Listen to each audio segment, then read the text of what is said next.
But this ain't our first rodeo of T1 supposed to have won finals against the 4th seed from a region. You could argue this would be the ultimate T1 way to lose now, mate. Like now in theory, it should be totally impossible to lose, shouldn't it? Exactly.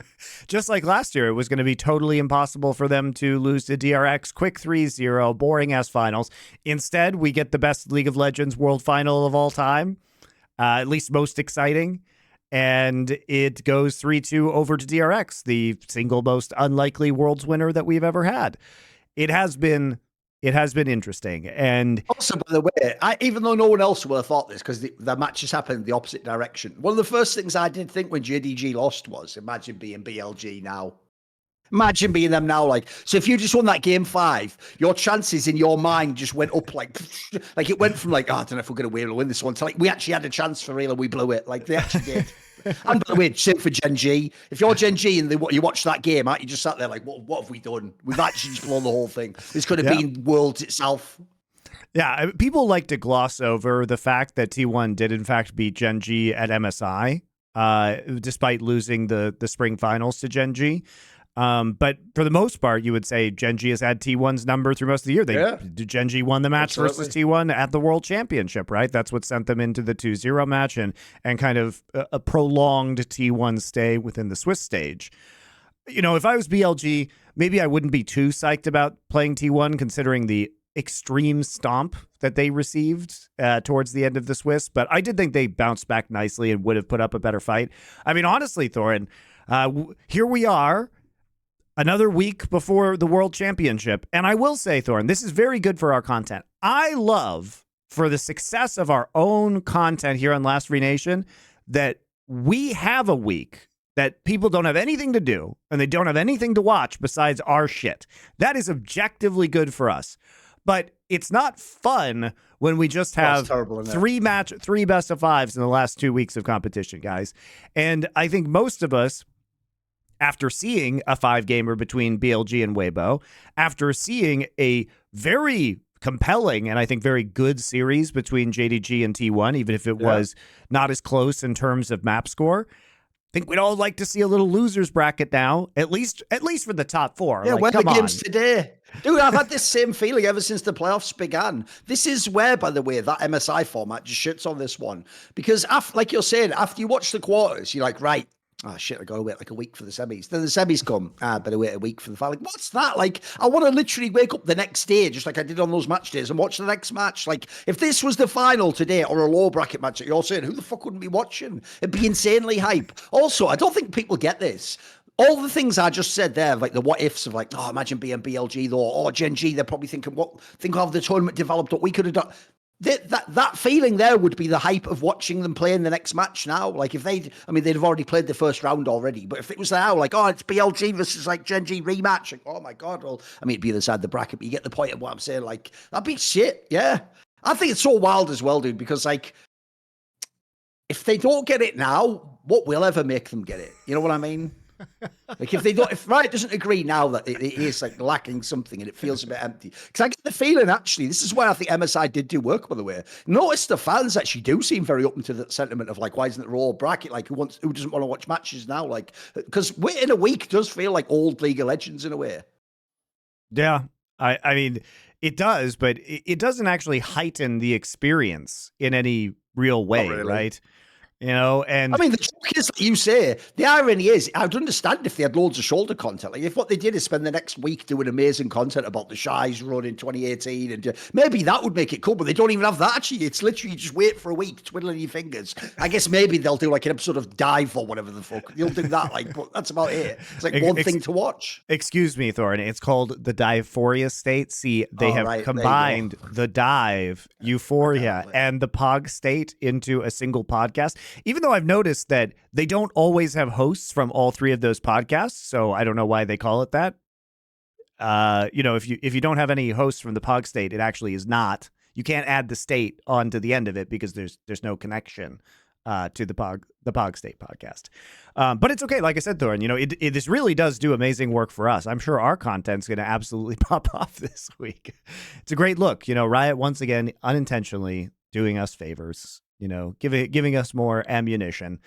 And when nobody else has anything to watch, we can just vent all of our complaints directly to the largest audience possible, such as the lack of double elimination. Haven't you noticed how that's one area that somehow, because you're right, they still even do call it the POG state sometimes. How did that podcast escape the notion that POG is some sort of like alt-right hate symbol now, and that we're supposed to literally retcon one of the most legendary figures ever in esports history? People don't know Gutex, who did that. We're supposed to pretend he didn't do that, and that never happened. And it's like, we were always at what would he do? Was you supposed to just do that or whatever? Even though we all know until about 2019 or whatever it was, like POG was just the shit one. Everyone was doing that. Well, technically until 2021, because I'm guessing he did that at the beginning of 2021. Once Overwatch League started canceling, emotes with the Pepes, it was just downhill from there, man. Because apparently, even though 99.9% of people have no idea what Gutex did, now we have to remove his face. By the way, it's not like he had license. It's not like he was even making money from that, because famously, what Twitch does is they get you to sign an agreement that they could just use your likeness in perpetuity for Twitch chat emotes without actually paying you. So it's not as though Gutex was making a king's ransom. It's not like he was making, 1/100th of a cent every time somebody typed PogChamp into Twitch chat. It was just By the a funny way, face. I won't let this happen much, guys, so I'll make it funny when it does. But some fucking guy had the audacity in the Twitch chat, Monty, to actually write like, yeah, but POG means player of the game and the LCS. Right? You don't tell me and Monty what things in Korea mean, right? Do not attempt to cite the fucking OGN law to me and Monty. We were there when it was written. You weren't. You just heard that recently and you're repeating something. We were there, motherfucker. It's like we were there and some Korean guy goes, player of the game. We're like, yes. And then he put it in the game. And then you learned it. You said, don't you ever tell us what that means, you fucking idiot. Can't wait for somebody to explain Flame Horizon to me. I invented it. How dare you? No. By the way, as well, by the way, just as a quick aside, that is still used to this day on broadcast. Of course Flame it is. Horizon. It's a great term. It's so insane. They just steal all the shit from years ago. I think it's good. All that stuff, by the way, they haven't come up with anything. They haven't come up with a fucking single nickname for a Westerner. There's nothing. They came up broadcast. They came up with Silver Scrapes. Oh, that's right. Yeah, true. The worst part. That is what they came up with. That's it. Silver Scrapes. Oh boy. So, and since I'm venting all of my complaints about Worlds right now, couldn't help but notice that there were 0 LPL casters on the semifinals desk or broadcast, because of course we could have had a 4 LPL team in the semifinals. We got 3, in fact, but we had exactly 0 experts from the LPL. Yeah, but here's the joke. The joke is that even though you're right, Riot fucked up completely.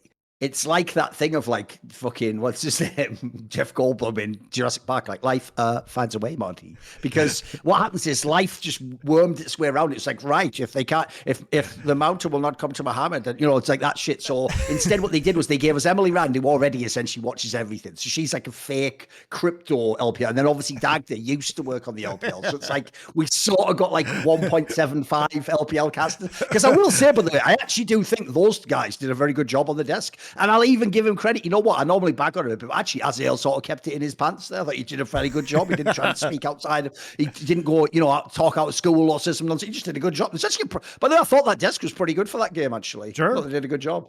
Yeah. No, it's not a criticism of them. I would just like, I agree. One expert. Mad, can I just say, Riot, can I please have just one LPL expert? Just one on the broadcast. We've actually gone backwards. At least for the draft, right? At least for the analyst desk. Put someone who could on the draft actually go through it. Oh, this year they don't do this, come on. We've gone backwards. Like, I have complained many times that if it's going to be like an LCK versus LPL finals, please have one analyst from both of those regions on the finals broadcast. Do they ever do that?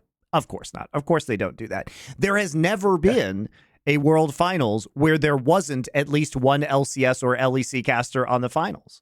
You know what I mean?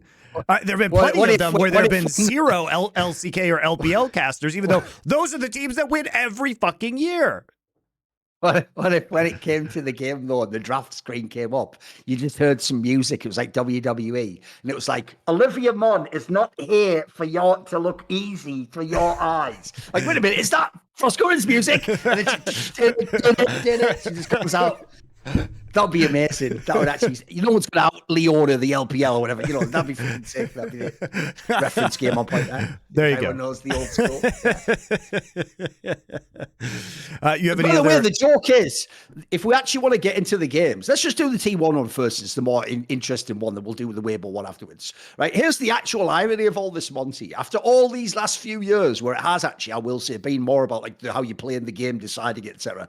This might have been one of the most draft-heavy playoffs I've ever seen. Like, you actually can tell which teams are on which the path that T1's gone, and then which ones are sticking with the meta sort of slightly from the last one. And that has been massive. Like, the joke is, all those narratives that everyone wanted dead and buried after spring about, like, you shouldn't say Kerry is the best player in the world or whatever. This is why people said he is, though, because when he actually does this, the influence over the draft alone is insane. Like, essentially, he's totally changed what side you want to be on, how people are picking in the game. Like, I think before you even get in how people played, you have to do this aspect first, right? Yeah, I mean, even though T1 was picking blue side in the match that they lost, they still did win 2 of the red side games, and they did successfully mind game JDG into taking red side first after winning the coin flip, which, by the way, guys, I do have to talk about a little bit because I know a lot of people were like, but Monty, you said that the coin flip had already happened. Look, man, that's what I heard. I heard the coin flip had already happened. And here's the confusing part, because it did end up. So last week, I talked on the show about the coin flip had happened, JDG had won, and they had picked red side. That is what I had heard, okay? Then there were some unofficial Twitter accounts that implied that the coin flip hadn't already happened. But then when the announcement was made about the coin flip, it was JDG won and had picked red side. So I will admit, I don't technically know when the coin flip occurred, but it is also outrageous that Riot's official accounts are not actually announcing this shit. And so I have to kind of like backdoor behind the scenes and figure out what's going on. So here's the truth, guys. I don't even know if that information was good. I don't definitively know when that coin flip happened. I just know what I heard, and then I just saw a third-party announcement. So it is psychotic that Riot Games, in matches that literally millions and millions and millions of people watch, we can't just, I don't know, have like a Twitter video or an Instagram video of them like showing the coin flip, telling us when the coin flip is going to be done.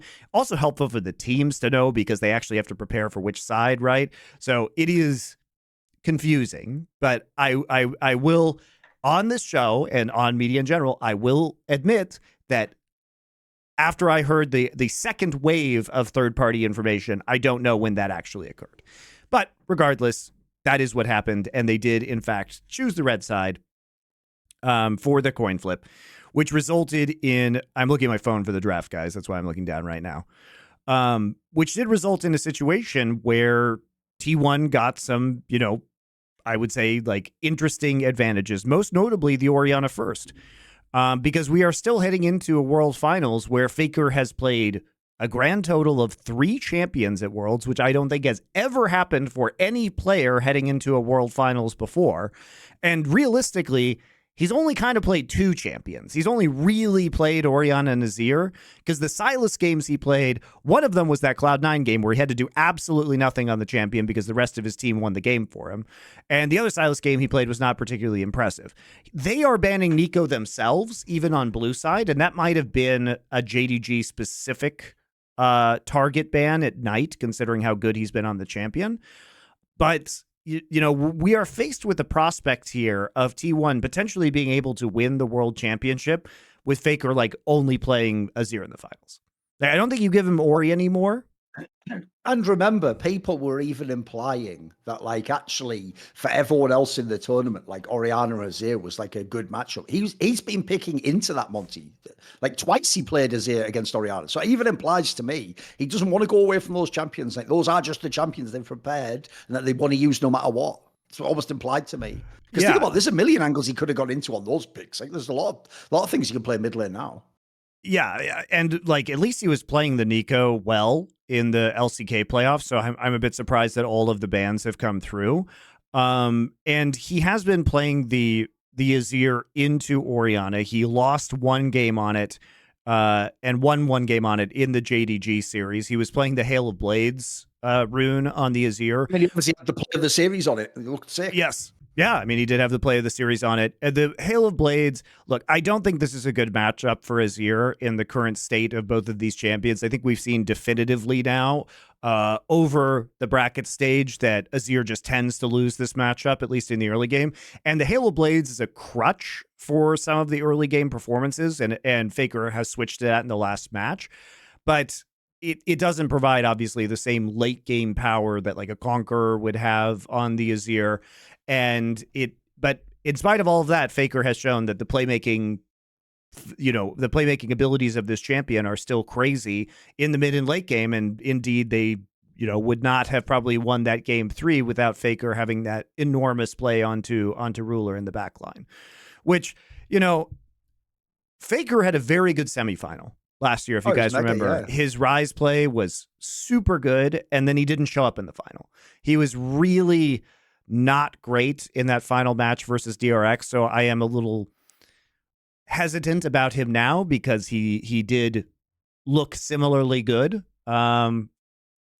But thing is, though, to put it in contrast, though, Monty, like, I don't think he's actually played as well as he did in this semi-final yesterday since like the spring of this year or something, mate. Like that was like he hasn't played at that level for a while. Like anyone, that's why this is what's going to be annoying about this Worlds. Now all those dickheads are going to do that thing again, Monty. Where they're like, what do you mean? You said Faker wasn't that good. Yeah, I actually watched him play, mate. Like if he played like that, spoiler, I'd be way more excited to see him play Scout and Knight, etc. Wouldn't I? Like, by the way, even on the last game, he played fucking great. Like he actually was a difference maker in the series.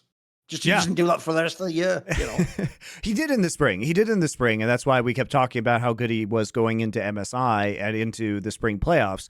But I think his injury really held him back in the summer, and then he just didn't play almost half of the split in the summer, right before coming back. And when he came back, his mechanics still looked a little bit off. His champion pool wasn't there. We don't know if his champion pool is there right now. Worth noting that if JDG did start banning Akali against him towards the end of the series, which he has been playing in solo queue and might be on the table in the finals. But at the same time, the best mid laners are behind him. If we're being honest, like Zhao Wu has not looked good this tournament. He has not been what we normally see from him. Teams in the final, hasn't actually had that good a performance. No, I think that maybe it's not going to be that hard for Faker, even if he has to play some champions he may not be fully comfortable on right now, to at least maintain parity against Zhao Hu in the final matchup. Unless Zhao Hu can somehow discover his old form. I mean, I'm sure he can once again. As we've talked about players over the years, I think Zhao Hu is, now that Deft has won Worlds, I think Zhao Hu is probably the single best player who has not won a world championship at this point in time. And despite all of his success at MSI, has not been able to replicate that at the world championship yet. So even, if T1 has to fall, I would be happy to see them fall at least to Zhao Hu, because I feel like this is a guy who really deserves a world's title. Oh, for sure. I mean, obviously right now isn't his best individual period, but yeah, for his resume, I mean, he has, like, dude, when you just even say that out loud, the guy has 5 LPL titles and 3 MSI titles. And by the way, one of those MSI titles, he just fucked around and played top lane and won it. He's a mid laner. Like, that's just gangster as fuck. And also, all those MSI titles come over a Korean team. It's not like he got lucky and, believe it or not, like the LMS team upset the, no, you just beat the Korean team every single time in the final as well. This guy's just a fucking baller. Just actual gangster. Yeah, and obviously Knight is another player that is among the best that hasn't won Worlds, but I just count Zhao Hu just because of the longevity of his career at this point in time. He's kind of a more veteran player than Knight has, and he's also just kind of, it's weird that we have seen him win MSIs but not actually take home a world championship or never peak at the right time. In fact, he hasn't even been in a final till now. Is crazy, right? So one thing not to win, but he never even made a final. He had loads of times he made a run to quarter semis and all, but it never happened. It's never happened for him. So I would be happy to see Zhao Hu win the finals, even though I think it's unlikely, and I think that he is one of the main things that is in fact holding his team back when it comes to the ultimate victory here. There are other factors too. Obviously, the Shy was pretty important coming into the semifinal, and his performance against Bin was extremely good.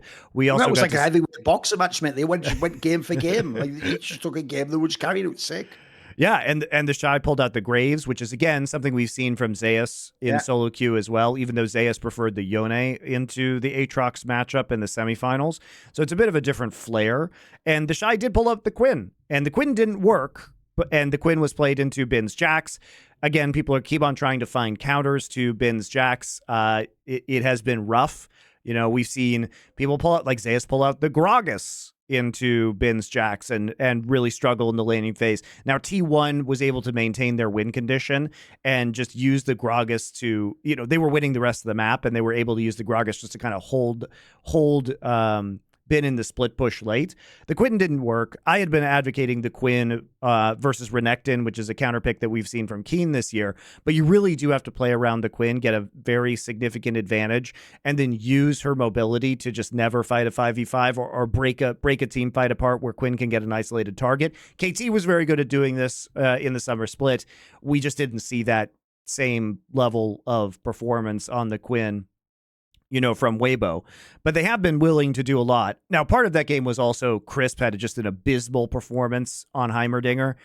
And, you know, personally, I think Crisp has been very good on Renata Glask this tournament, but off of Renata Glask, he's just thrown some games. Like, the highs have been very high, but the lows have been very low, which, again, if you're trying to go head to head against double AD carry bot lanes, and the Renata Glask, I can't imagine the Renata Glask gets through in this final match, simply because that should be contested for both, right? Yeah. Right, it should be contested for both, but I think that maybe you know, it shows up. Maybe if you're on red side as T1, you don't ban it and you try and get it in the first rotation of the draft. But it's not like early Renata Glask is necessarily the best, because you could end up, you know, with a more highly mobile composition or a flanking composition that's able to neutralize the effect of the ultimate. You know, a more ranged or poke composition that you may not be able to very effectively use hostile takeover with. But that said, like, I think you just ban it. I think you just ban it, because that's going to be one of the only threats that you really have. And you might be able to pivot your strategy from kind of blind picking the Aatrox, which is, I just don't think is going to happen. You know, I think that was a JDG specific style that T1 was going for. And I think perhaps you just save R5 pick, you know, for Zeus, and you try and get top lane counter picks, and you don't allow the Shy to really abuse you in some of these matchups. Well, also, obviously not letting him have Rumble, because he did have amazing Rumble play. Yeah, he had amazing Rumble play in the series against BLG.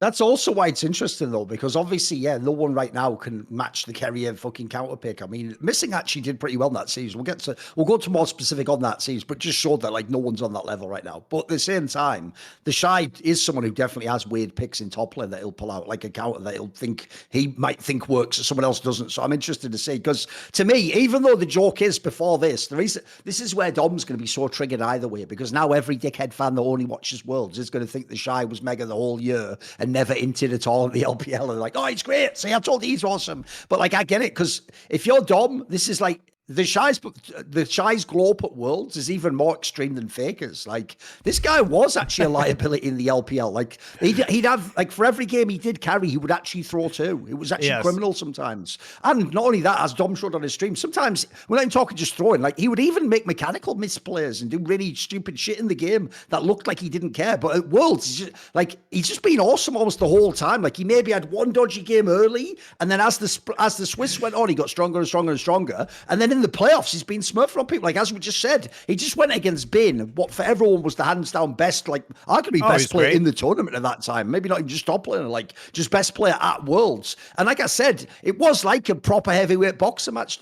It's like they actually, like, took turns. Like, one guy had one, then the other one came back with his carry pick, and then he came back with this one. It was fucking banger series. I thought it was great. But it means you have to actually take this into account. Like, there's a very real world where if Zeus, look, he looked great so far, but if he doesn't have his head screwed on in one of these matchups, the Shy can get him for a game or two. He can get a game off this guy. Yeah, that's why I think your strategy changes. You know, if I'm T1 and I win the coin toss, I think I probably take red side.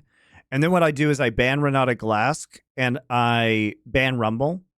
And you can, take out another pick as you so choose. Maybe you take out the Orianna, or maybe just leave the Ori up. And because Xiaohu hasn't been playing that well, you simply just play the Azir into it if it's not banned, right?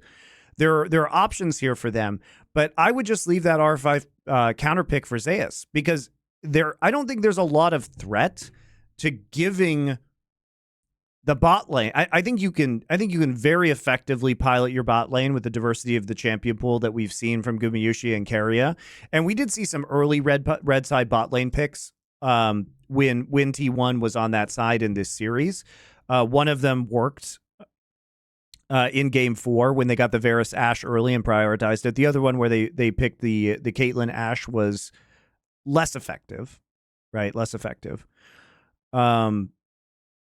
So yeah, I mean, I think that there are definitely opportunities here to take advantage of the top side most specifically, because I don't know how this team wins. I don't know how Weibo wins unless the Shy is carrying, if you know what I mean.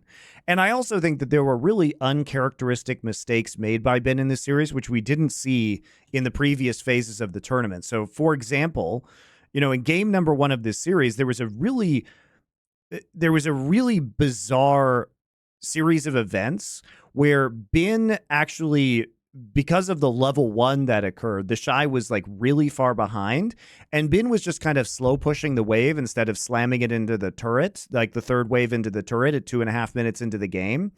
And without TP, there really wasn't a great way for the Shy to recover from that situation unless that exact sequence of events occurred.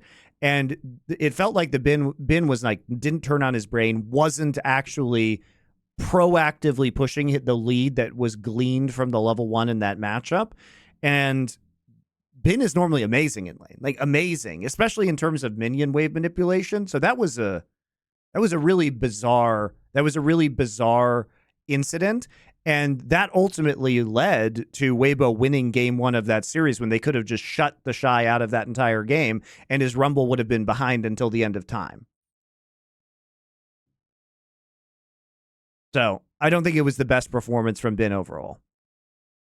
I mean, in general, I will say, if you look at the playoffs as they are, with the exception of T1, almost every team I've seen in the playoffs of Worlds has looked affected by the pressure. Almost no one's playing as well as they did if they were doing well in the Swiss or domestically. A lot of people have looked like a little bit rattled in some of these games. So, no, I agree. I mean, I do think actually that whole series was brutal, because, like, if you're Weibo, did you even think you were going to win that series? I don't know if you did. And if you're BLG, there's just so many things to look back and regret. Like, there's so many moments where you could have turned it, you could have won the game.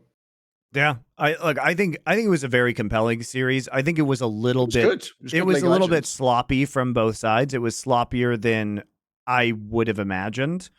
I really took umbrage with the way the last draft went. I think that giving Crisp the Renata Glask was just an incredible mistake, given his performance throughout the tournament on that champion. Like I said, I thought it was interesting that the Shy switched it up to the Ornn at the end of that series. Think historically, you wouldn't think he would do that, would you? Forget, especially when he's carrying. If there's any time you could ask for the carry pick, it's now, surely.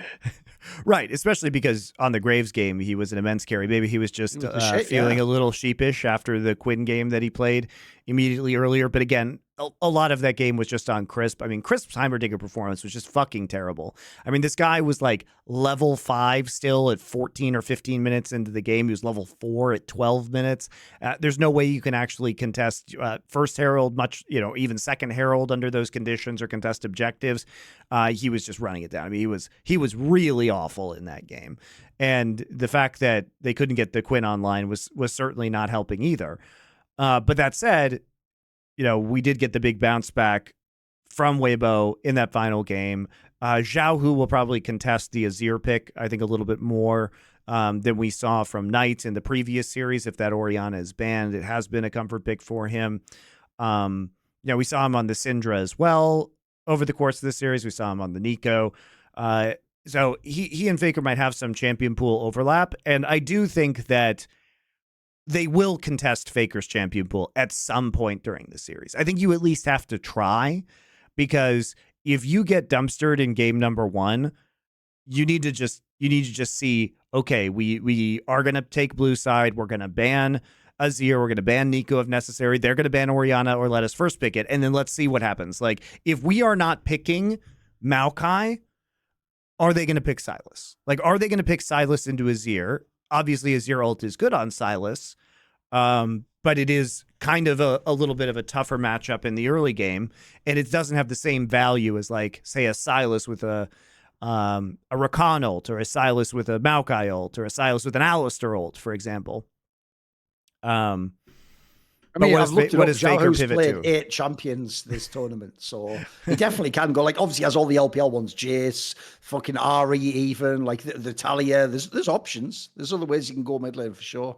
And people will misunderstand and say, like, oh, well, Faker can play other champions. I'm sure he can, but can he play them at an acceptable level for a world championship final where he can make the same level of plays that we saw when he was turning games around in the JDG series, right? That's the question. Yes. And again, he doesn't have to do that because Xiao Hu has not been the best mid laner at this event, and he hasn't been up at Scout or Knight's level at any point during this tournament. We saw much higher highs from those two players. And the risk, obviously, is that you're going to give some pretty big power picks into the hands of the side lanes of T1. But perhaps you have a counter pick that you can work with in the top lane.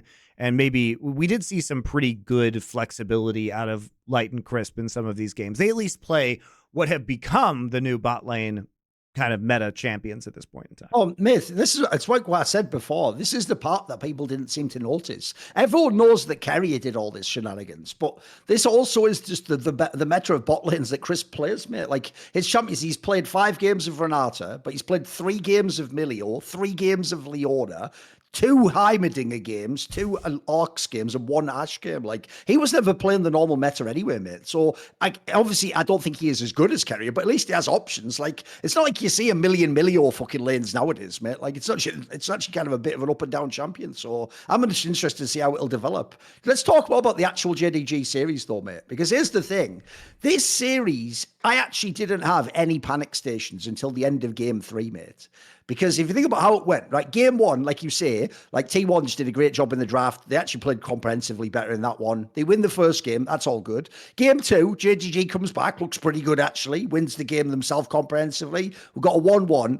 Game 3 is the one where Faker did that, like, epic play. That was basically what turned the game. So until that point, by the way, everything's looking totally fine for JDG. They're looking like they're in good position. But the problem I have is this, Monty. It's the way game 3 and game 4 went. Because, dude, that's the scenarios where JDG never loses. From even game state, where you both got tools in a team fight. Like, T1 is the thing. T1 did play better than I expected, but JDG played way worse in those fights than I expected. Like, normally they are fucking so good. In these fights, if you noticed, there would be a moment where if you paused, like a normal fight, like they were winning them, but then they would always somehow get split up or someone would just be off at the side. So, like, that's the only downside is this series could have gone completely supernova if JDG actually turned up as the team that had those same strengths. Like, those 2 games were the ones that showed they weren't going to win this series. Like, it's actually totally reasonable they lost if you watch the way that played. Normally, they win from, like, a deficit, mate. These are, like, totally fine game states, and they were just losing straight up. They could have won both game 3 and game 4, right? That's just true. Yeah, they were could have been. That's what could have been at least to get a 5-game series or something, you know? They were extremely close. We could have been talking about this as a 3-1 to JDG instead, had they been able to pull that out. Now, obviously, there were mistakes made from both sides. Starting with game 1, I think this was a really clever blue side draft from T1, because obviously they're trying to save R5 support pick, R5 for the support pick, but because they are given the Rumble early. So the first pick is Orianna, which is great. Shores up Faker's champion pool, makes him extremely threatening in terms of pressure and winning that mid lane. Then we go ahead and we see JDG take Rumble, Vi, and Akali, right? And the problem with this is that if you take Rumble, Vi, and Akali, that the Vi can't really be going in alone as an engaged champion. So at this point in time, you're either kind of playing a pick composition with the Vi and the Akali, and you need some support that is going to provide like a level of pick potential, which the Alistar sort of can do, but he's more of a traditional team fighting engaged support. But if you, so you know, and you're not going to, when they pick the Jhin and they pick the Bard, they are looking at your comp and they're saying, hey, there's no tanks here. And there's no real engage, outside of the Vi. And there's so much peel on the side of T1 that it's going to be hard for the Vi to even get in range. And if she does, she's probably so deep that there isn't any follow-up from the rest of your team unless you have an insane Akali angle, right? So more or less, they have to take an engage support, which is why in the final round of the draft, T1 is able just to blind pick the Bard, because if they pick an Enchanter or something like that, it's doomed. You know what I mean? Yeah, they'll do potentially well in the laning phase, but they won't actually be able to follow up on the Vi engage, right? And so we get a situation where the Jhin pick and the Bard pick have insane value. And Keria played some really good Bard games in this series. The Jhin pick was mega, yeah. The Jhin pick was right in the wheelhouse of T1. People will forget that they were playing a lot of Jhin in spring of this year, even support Jhin, because his power spike early in his lethality builds are very potent around early game objectives. And T1 is the best team at making these long range picks, which you can do with Jhin ult and Jhin W, right? And you got to see the power of that within this game. So I think that there was a bit of a draft whoopsie from JDG in the first game of this series. And clearly T1 had a very good plan for blue side drafting. And I think caught JDG unawares. 369's Rumble also didn't look good, which is why they just banned it for the rest of the series. Also, Orna did a good job on Rel. Seemed like it fit him. Oh yeah, no, he's been crushing it as Rel this By the way, entire tournament. That's another thing. If you do the classic checklist, true, we're not in the finals yet, so it could, like you say, it could all still happen in the finals. But that whole thing of like Orna always has the int gear. He hasn't even done that the last two series, mate. It's just been fine. Like he actually hasn't had like some egregious shitter int games. Well, the Maokai game. It wasn't great, but it's not as bad as some of the past ones. He's a really bad. Zeus also looked great in all these series as well. Yeah, Zeus has looked very good. The only game you would say like he struggled in was that Bin game where he played Gragas, which is definitely not one of his wheelhouse champions. And even then, in the late game, he basically completely nullified the Jack split push and did a very good job of kind of like playing from a losing position in the 1v1. But Owner's Maokai is fucking terrible, man. It is so bad. And it's also the way T1 plays around it.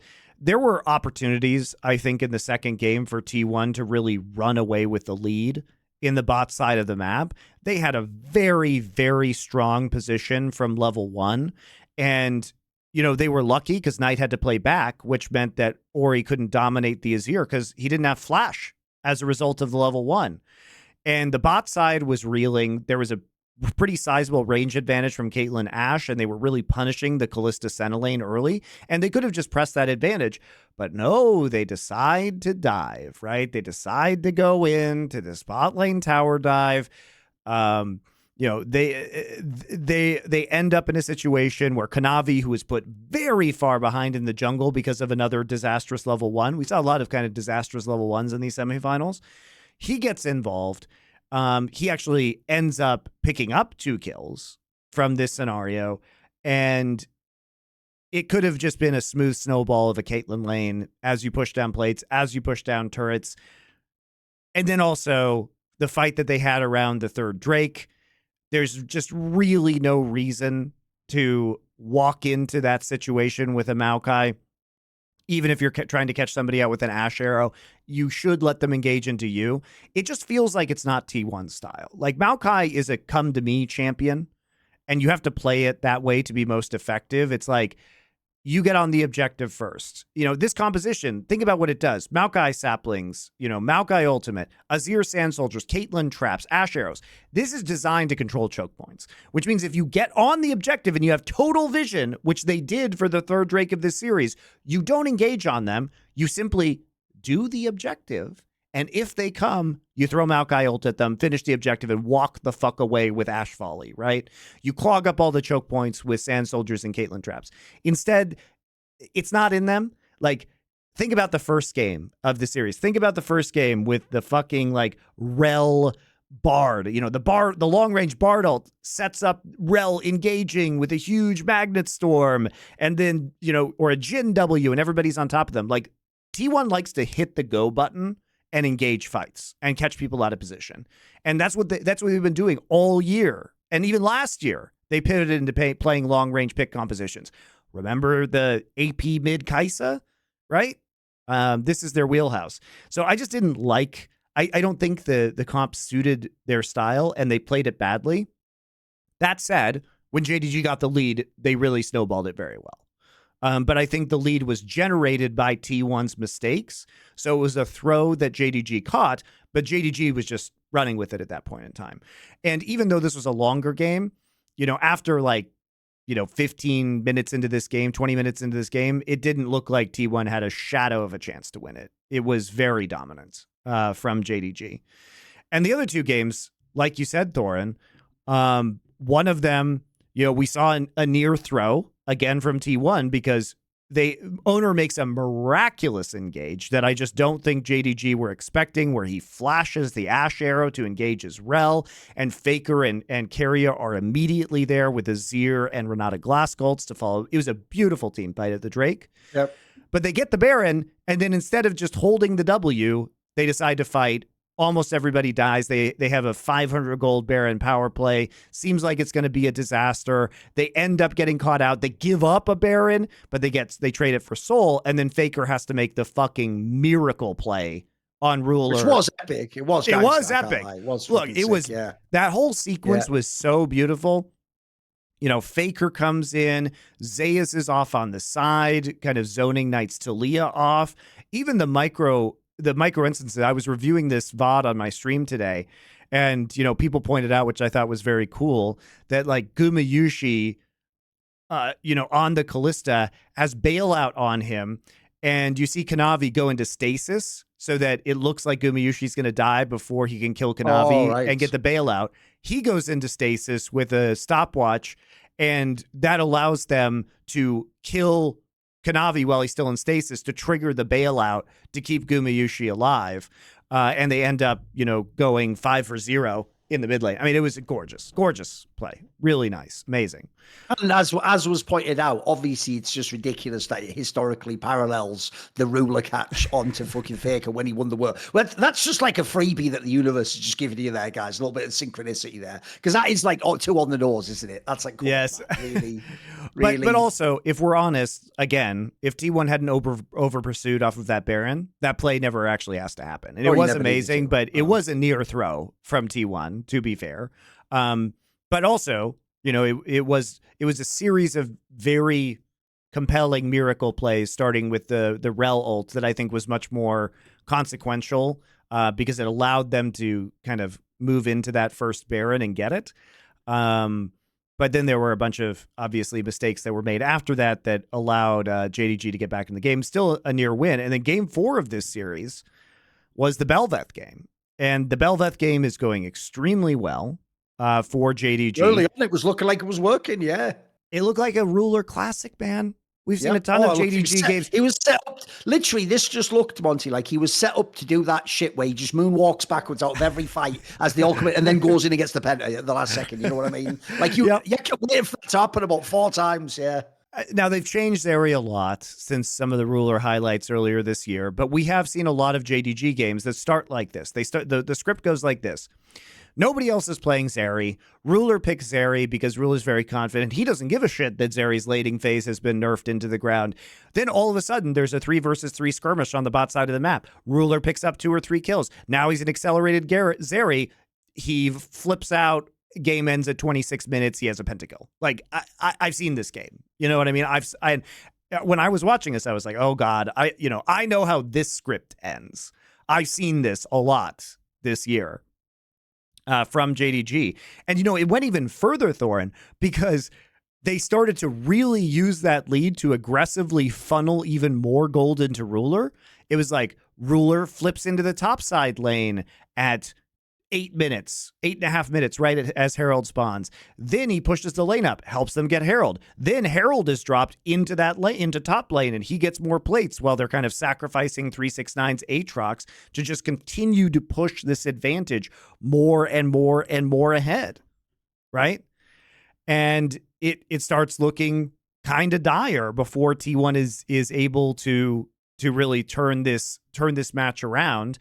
And yeah, I mean, that's it. It was impressive. Like, I think game 4 was another one that was really quite winnable for JDG, but then the Kanavi incident happened. And I have, it's like one of those things where it looks like they've got a really good lead on the game.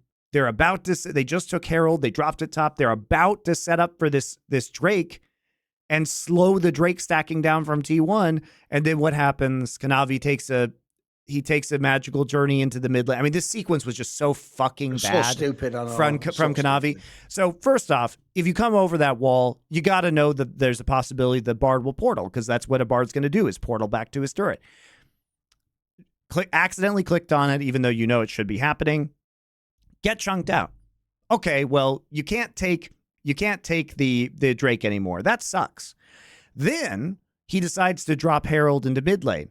Then the Bard ult comes in, saves the turret from the charge. At this point, I think Kanavi's just tilted out of his goddamn mind. Like, he made the misplay. They couldn't take the objective because of it. Dude, now he drops the Herald. Memes. Sadly, obviously, he's playing into the Asian meme house at this point, right? All the memes are just that, like, it's either that him and Tarzan want military exemption, so this is not a bad one, or the other one is that they're all just coming up to Faker after the game, like, Hail Hydra. Like, it's like, these two guys, both Korean junglers, this is so sus the way they're playing these games. I'm with you. It's really sus. It's like make it look plausible, mate. You know what I mean? Like, you're just going down too easy here, Kanavi. What are you doing, bro? It's also like in the last game of the series or whatever, like right when they're, right when T1's about to win is the most egregious int.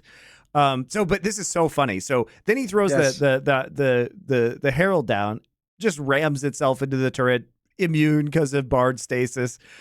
They kill it. And then he's like, no, I'm not done yet. And then they get a nice shockwave off under the tower, but then he's like, I must get this coral right now. And then he just gets Jarvan ulted under the turret. I don't know what's going on.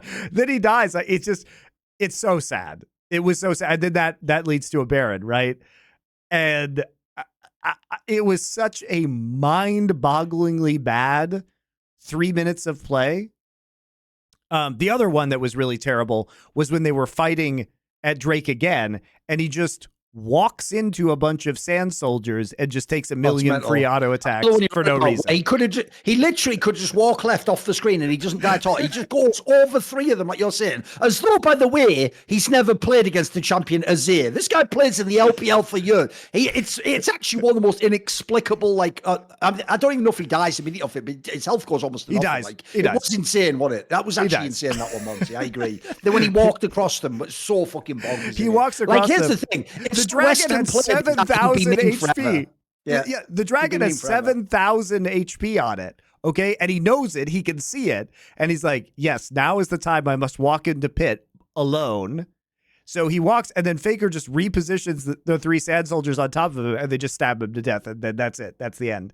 He also had the hilarious, like, tier 2 tower dive where he got caught behind the turret and flashed over the wall, and Zeus was just standing there to kill him. Yeah. It was bad, man. I felt... This is the problem. The problem is this, Monty. In people's minds, for some reason, Kanavi is still the same player he was when he first joined JDG. He's like really young, and he's a Korean import. It's like, guys, that was literally like 3+ years ago now. You're aware of that? Like, he won with JDG in 2020. That was when he was getting like the MVP. It's 2023 now. Like, he's not a rookie anymore. He's actually had years of going to Worlds. Like, sadly, this part of his game, I mean, to be fair, Monty, this is also the one factor that could ever make them lose in summer, was Kanavi would just sometimes have a shit game. Yes. And when he would have a shit game, suddenly they go from being like the most unbeatable team ever to like there's like a glaring hole. Like, to me, he's the most obvious player that can have like the fucking int game and blow it for them, unfortunately. Like, look, obviously, I won't put it past the rest of them. Like, 369 didn't play the greatest top lane game. Knight just did a chove. He just sort of went a bit invisible at times. He was still all right. And then I actually do think that, like, Ruler, he wasn't bad. It's just he wasn't like the Ruler that was fucking dominate the rest of the year. I mean, if I told you, Monty, they're going to have Xayah and Zeri and lose on them in this series, well, then you should lose the series. Yeah, it makes perfect sense. Like, it's not even unfair.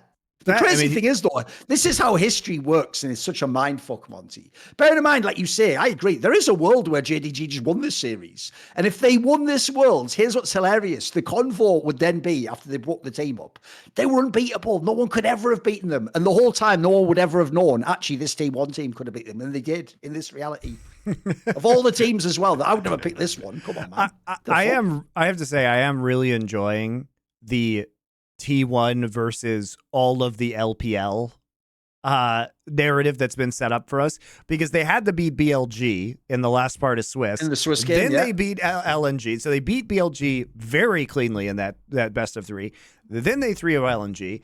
Then they 3-1 JDG, stopped the Golden Road, and now they have a chance to take out the final team. So, basically, the LPL gauntlet has been real, and it is really fun that they get to play against all 4 LPL teams in a BO series. Like, I'm really enjoying that, and I'm glad that we've gotten to see it. And just as kind of an anime-esque narrative, it's super fun. It's not quite as anime as the one last year. I'm not sure any narrative could have been more anime than the DRX Deft high school friends, or high school, so went to the same high school miracle run underdog victory that we saw. But this one's pretty good. I mean, Faker coming back 10 years later to win his 4th title while defeating the entire evil empire of China is pretty good. That's pretty good too. Truly, Faker is the actual emperor of China, it turns out. Reviving the dynasty. It's been fun. And I think it's definitely very, very, very important to note that Korea has never lost a world championship while I have lived in Korea. So clearly I am the good luck charm that is going to take this back now that I'm back in Korea again. They've also never lost a championship in Korea while I've been in Korea. So two different angles you guys can take there. I think I'm the lucky mascot after all. The only thing is, though, I also do wonder if somehow Weibo wins this one. This is what you guys haven't thought about. This is what I love about narratives, is it's like before the playoffs where Monte did get hyped about KT. So now what all the T1 fans are doing, I've pointed this out a million times. Have you not noticed this, Monte? The narrative only ever was, this was only the narrative ever, until MSI, it was that T1 would make an international final and then choke. But have you not noticed how from MSI to now, every discussion's become, well, T1 didn't choke this playoff series. What about that, eh? And it's like, what mad strawman's that? Whoever said T1 chokes quarterfinals? That was never a point anyone ever made. The point was finals, and as you pointed out, they always make the final. They're only now in the finals. Like, we actually don't know what will happen yet. They could still yet blow it because look, they have looked way better. Like, they've obviously looked at the best team so far, but you can't put it past them. Like, that so many of those factors have risen up in the finals. And so I'll just put this out there. What people haven't thought about is this, because now it looks like they have won the real final. They've beaten JDG. That would also make it not only the most T1 thing of all time, but the funniest T1 fail of all time to now lose to the Shy and Weibo Gaming, who weren't even supposed to be there. Because that would just be like some DRX shit again. Like, if people don't know, that is the DRX story as well. Like, Weibo wasn't even supposed to be the 4th seed. That was supposed to be top esports, or maybe in the past EDG if they'd have kept their lineup together. Somehow they get here anyway. Then of all the teams, I mean, you saw it. They never faced anyone from LCK or LPL and beat them in the Swiss. They didn't have to. They beat all the Westerners. Then they got NRG in the quarters. They weren't even supposed to get that one. And then they had one good team in theory, BLG, and they barely beat them in semis. Like, this is like fucking Chinese DRX. It's just written all over it, mate. If it happens, it's going to be the most brutal T1 loss of all time. So DRX had a much more legit road. I think that's the difference that people are not looking at for comparing last teams, year. Of course, yeah. It just in terms of the competition that they had, like, they didn't have a cupcake bracket stage match. They had to reverse sweep EDG, and they had a good group as well in theory, and then play right into Gen G. Right, their run was legit as fuck. BLG, the run obviously is a lot weaker. But Weibo, you mean Weibo? Or Weibo, sorry, yeah, Weibo. The run is a lot weaker, but also I think it should make European fans happy because didn't you guys get some solace out of the fact that G2 beat Weibo now? Does that make you feel? Isn't that some balm on the wound at least a little bit? Come when Weibo wins Worlds, and then G2 was one of the few teams to beat them coming from behind. Then that'll be a bigger accomplishment for Europe. So now we're all cheering for Weibo. There you go. We're all Caedrel in the end. We're all Caedrel in the end. I can't believe Caedrel's gotten to 150,000 concurrent viewers. It is absolutely. I mean, here's the thing. Bearing in mind, he's obviously done that as like a half meme. It's fucking paid off like a motherfucker, hasn't it? Like, that's also why, if you're a pleb, this is why you lean into it and you do let morons think it's real, and you do with the fucking way you acted up in that G2 game, because it's just paid off like a motherfucker now. Like, also, did you see that thing, Monty, which apparently isn't a joke, that because Weibo made the final, T1 kicked him out of his core it makes sense, right? No, but it's funny though, isn't it? Because it's the most Korean thing of all time. Like, in that moment, like, come on, guys, just let him do it. It's like, we apologize, Mr. Caedrel, but you must leave the premises immediately. Like, it's like, because it's like they won't actually allow him to cheer against T1 while inside the same building. I love it. I think it's a bad look, especially because you have to remember that I think it's a bad look, and their fans probably don't like that very much either. Kind of them giving shelter to the enemy, as it were. Sure. But also, considering it's primarily an exercise in marketing for SK Telecom, they're kind of getting anti-marketing from Caedrel right now in some ways. So I totally get why they're doing it. Can it seem for real? Like I say, like everyone inside the building must believe Faker's going to win. Like Faker actually is the fucking like emperor from Warhammer 40k, and it's only like the fucking souls of the T1 faithful that all give their spirit like a fucking spirit bomb inside the building, and then the magnetic like antenna transfers that across soul to Faker, like. And then he like must like storm spirit our daughter or something. Then he just carries the game, I guess. That's the logic. So Caedrel was the anti. He was like fighting against them, like Dark Tower or some shit. I think it's more. If I was Caedrel, I don't think I would want to be there, because I would be afraid that somebody would just like shank me when I go to the bathroom or something. I think I would choose a different location, perhaps. So as an aside, one thing I find really weird, like I give him props for it, fair play. But like the thing I don't really like is this, Monty. What I like about LS's style is it's very consistent. Like he actually is the same guy he'll be in a YouTube video complaining about like balance things as he is on his stream. But what's so weird to me about Caedrel is Caedrel actually is like a mega nerd about things like macro and laning and matchups and stuff. But then on his actual core stream, he's like some sort of mad influencer for teenagers. Do you know what I mean? Where he's just like, he's like some sort of weird fucking like rat cartoon character. Like listen, it's just not for me. It's not for me either.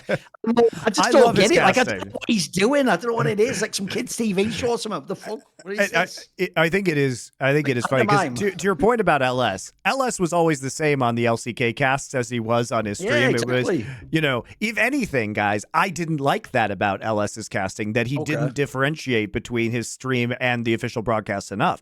Caedrel has shown that he could be an excellent and very like buttoned up broadcaster, and that's I loved his casting. I have to agree with you, Thorin, though. So weird. The spasticness may not be for me. He is a great entertainer, though. He is a great entertainer. Like I'm glad he's doing so well, but he's definitely like leaning into the Zoomer energy. And I already had one XQC in my career. I already had one in Overwatch. Like, Monty, I've got something to tell you. I've got a piece of info I've saved just for you because I knew it would just annoy you so much. Are you ready? Did you see that Desertor tweet where it said how much money that XQC has gambled through that website he works for now? Right? Obviously, the way that number operates, money is essentially turnover. Like the idea that the pleb doesn't understand, obviously, is if you bet $10 and then you win 4 back, and you bet 4, and then you win 2 back, and you bet 2, you actually did bet $16 there. But to them, you only ever put 10 in at the beginning, right? They can't comprehend that, Monty. They think whatever the total turnover amount is, you had that money at one point, and you could have chosen to do something different. So, cause they're morons, when the stat said that he'd gambled, like I don't know, like let's say I think it was something like $2 billion or something, right? Because it's pure turnover. He's doing massive stakes, obviously. Sure. They actually, for real, all the comments on this tweet, Monty, would drive you crazy. It make you think you're actually the last man left in the world, like Omega Man, and this is all just like fake bots on the internet. Every comment was like, wow, imagine what he could have done with that $2 billion, though. It's like, there never was $2 billion. There was never $2 billion in a bank account. Guys, it's just turnover. It was not only was there never $2 billion, but he never started with his own money and put $1 billion and did like everything about the way this is framed is so fucking stupid. I can't like when I even saw it, I almost wanted to send you it because it just triggers you so hard. Like, it's the fact that when they don't even know like the basic terms they're using, but then they still have like the snark, like imagine money, because they were all saying shit, Monty, like he could have helped all the homeless with that $2 billion. Like, he couldn't. It was literally like a sponsorship to gamble on that side. But okay, they're actually making it sound like like that thing where people hate on that Mr. Beast guy. It's like you can't really hate on this, So can you? what I love about this is that the comment isn't like XQC should have helped the homeless. Here's the real take you guys should have had. Shouldn't that site be helping the homeless people instead of paying XQC all that money? I don't know, guys. Whose responsibility is it at the very end? All I'm saying is, surely you would kick a man while he's down. There's a campaign for you guys. Hit me up, hit the line. We've got the campaign ready to go. Last Free Nation here. We'll transform your whole thing. We'll even actually potentially create some custom 420 related content with XQC. That's just an offer me and Monty personally would like to make there. You know. Yeah. I mean, I've known XQC for years. I talked to him a lot at Overwatch League before all of this other stuff happened. But yeah, I also think just on the dumb fan front, the next thing is after T1 kicked him out, Thorin, it's all the fans pretending like he's just homeless on the streets of Korea and won't somebody give him shelter. People, this guy's making millions of dollars right now. He is literally a homeless millionaire kicked out of his rent-free T1 arrangement. So fans, I'm not saying Caedrel saying this or being emo about it, but calm the fuck down about this. He can literally buy a studio in Korea tomorrow and fill it with 100 computers and 10 simultaneous internet connections, okay? He's going to be okay. He's got a week to figure this shit out. It's not hard. It's a first world country with gigabit internet literally in every building. It's going to be okay. It's going to be okay, guys. So the fans freaking out about this is something I don't really understand. That's what we have to address, though. Right, look, obviously it hasn't happened now. So how do we resolve this storyline then, Monty? Because like I say, like the JDG Golden Road story was a banger storyline. Notice even Riot finally got involved when the playoffs began and started trying to hype. Like it was a fucking sick storyline. But like not only has it not happened, but dude, these are two players now who've both had this happen a lot. Like not only has Night happened, like dude, this is Ruler again, bro. How many times? Like. This guy's been on the best team in the world twice in a row now and not won Worlds. That's pretty brutal. He's had a lot of chances, mate. He should have more than one title now. This is the blood price he pays for not having supposed to have won Worlds in the first place. He had to sell his future world wins. That was the deal he made with the Demon. I can win Worlds now with this garbage ass Samsung team and Crown is my mid laner, or but the price is I will lose every other Worlds with very good teams, right? And two of the best mid laners of all time. That was the bargain he made. Brutal, because you think to yourself, if he wins those Worlds, it's a different conversation about his career, about the greatest players of all time. Like, dude, he could have for real won 3 or 4 Worlds in these last 5-6 years or so. So he could be sitting on a bunch, couldn't he? Well, 7 or 8, I guess. But yeah, he could have won half of them, and he's got one, and now he's blown another one. And based on the rumors, who even knows what happens next year, mate? Like, who knows what this team looks like? Does Ruler stay there? Does he go back? I mean, I think it's actually Knight and Kanavi and the other one that the contract's coming up, but surely this lineup's not staying together, which is also the other tragedy, right? Isn't that also what sucks? Because of the whole economic situation plus the salary caps, there never was a chance to really keep any of these lineups. People were saying, and T1 might break up if they don't win. Everyone's breaking up, guys. It's just what's going to happen, unfortunately. It's just the sad thing. I mean, the joke, if people don't know, if you think that's bad, in CS right now, FaZe Clan has won every tournament in CS2, and they're going to have to break the lineup up because, again, it's the way shit's going with Orgs. FaZe Clan obviously has been sold, if people don't know, and they're going to at least have to probably at least one player's leaving. So I just hate that angle in general, where it's not actually sporting reasons cause you to break up. It's like what happens in the NFL that I actually find very unsatisfying. When someone wins the Super Bowl and the fan just goes, oh my God, I wonder if they can repeat. It's like, well, of course not. 4 of the fucking guys at the middle of the bench just left for slightly more money. Yeah. So of course it's over, isn't it? You basically, that's why it's almost impossible to repeat nowadays. So yeah, it's just sad that the narrative just gets cut off so harshly, it's just over, isn't it? It's very hard. If they could run it back. Imagine if I told you they were going to run this lineup back next year. That'd be fucking spicy as hell, wouldn't it? It'd be great, but I think a lot of these players are just mercenaries, especially Ruler. And, this was, as we've talked about before, a $16 million roster that they put together. And it's not really sustainable, especially with a lot of these players going to be renegotiating with other teams. And potentially, some players, once they get the bag from the LPL, they'll return to Korea for less money just because it's better quality of life. If Ruler was making $4 or $5 million this year, he might just come back to LCK for $1 million just because he'd rather be in Korea, right? You don't know the answer to that. Maybe there's a really attractive opportunity for him to join a team where he thinks he can win Worlds, right? So there are a lot of factors, I think, in play. Same shit's obviously happening in Korea. Zeus, Gumayusi, and Keria are all going to be free agents at the end of this year. I think if they win Worlds, there is a possibility that they run it back because Faker's contract will already be exempt from the luxury tax due to the nature of what's being implemented. And he's contracted for, I think, 2 more years at this point in time, at least 1 more year. Okay. And there are going to, for existing contracts, they're not going to, I think only part of it counts against the cap. They haven't actually said, I believe, what the rules are with already contracted players, but they did say that there would be some exemptions. So I'm kind of waiting to hear what happens with that. But there is a possibility, I think, that they run it back, especially because, frankly, I think a lot of these players' value have gone down because of what happened when Faker wasn't on this lineup. How valuable do we think Keria, Gumayusi, and Zeus are now? Certainly they're good players, but this team was fucking terrible when Faker wasn't on it, which implies that they might be replaceable with other good players. I think Keria is probably the least replaceable of those players, but maybe Keen, what about Keen? I mean, to me, the Gumayusi one's an interesting one, right? Because obviously every fan now will go, don't do it. But as you say, it's not like he's just the most insane Caitlyn of all time. It's that the best of the bot lane matchup is what's impossible. That's Keria doing that. So, yeah, but it's weird. If Rula wanted to join instead of Gumayusi, would T1 not consider it? Surely they would. Surely you think that through if he wants to come on. Think about it. Keria has also played previously with Deft. Deft's a free agent. There are other options here. There are other options is my point. And I just don't know. I don't know if T1 is going to put the same premium on retaining this roster next year because of the evidence. Like, they have all the evidence about what was going on within the team when Faker was injured, how that affected players, whether they think those players were demotivated by it or if Faker was the one who was actually causing the massive boost to their performance in terms of macro play. Almost certainly he was, right? So can you replace him with potentially other cheaper players who will be good on this roster?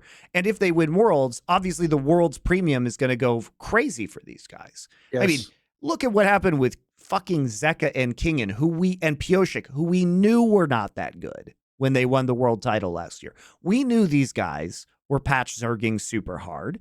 And guess what? Team Liquid and Hanwha Life, they just slurped that up and paid them way too much money. So imagine if T1 wins and the hype around these players who I think are much better than Kingen and Zeka, to be clear. How much are they going to get paid?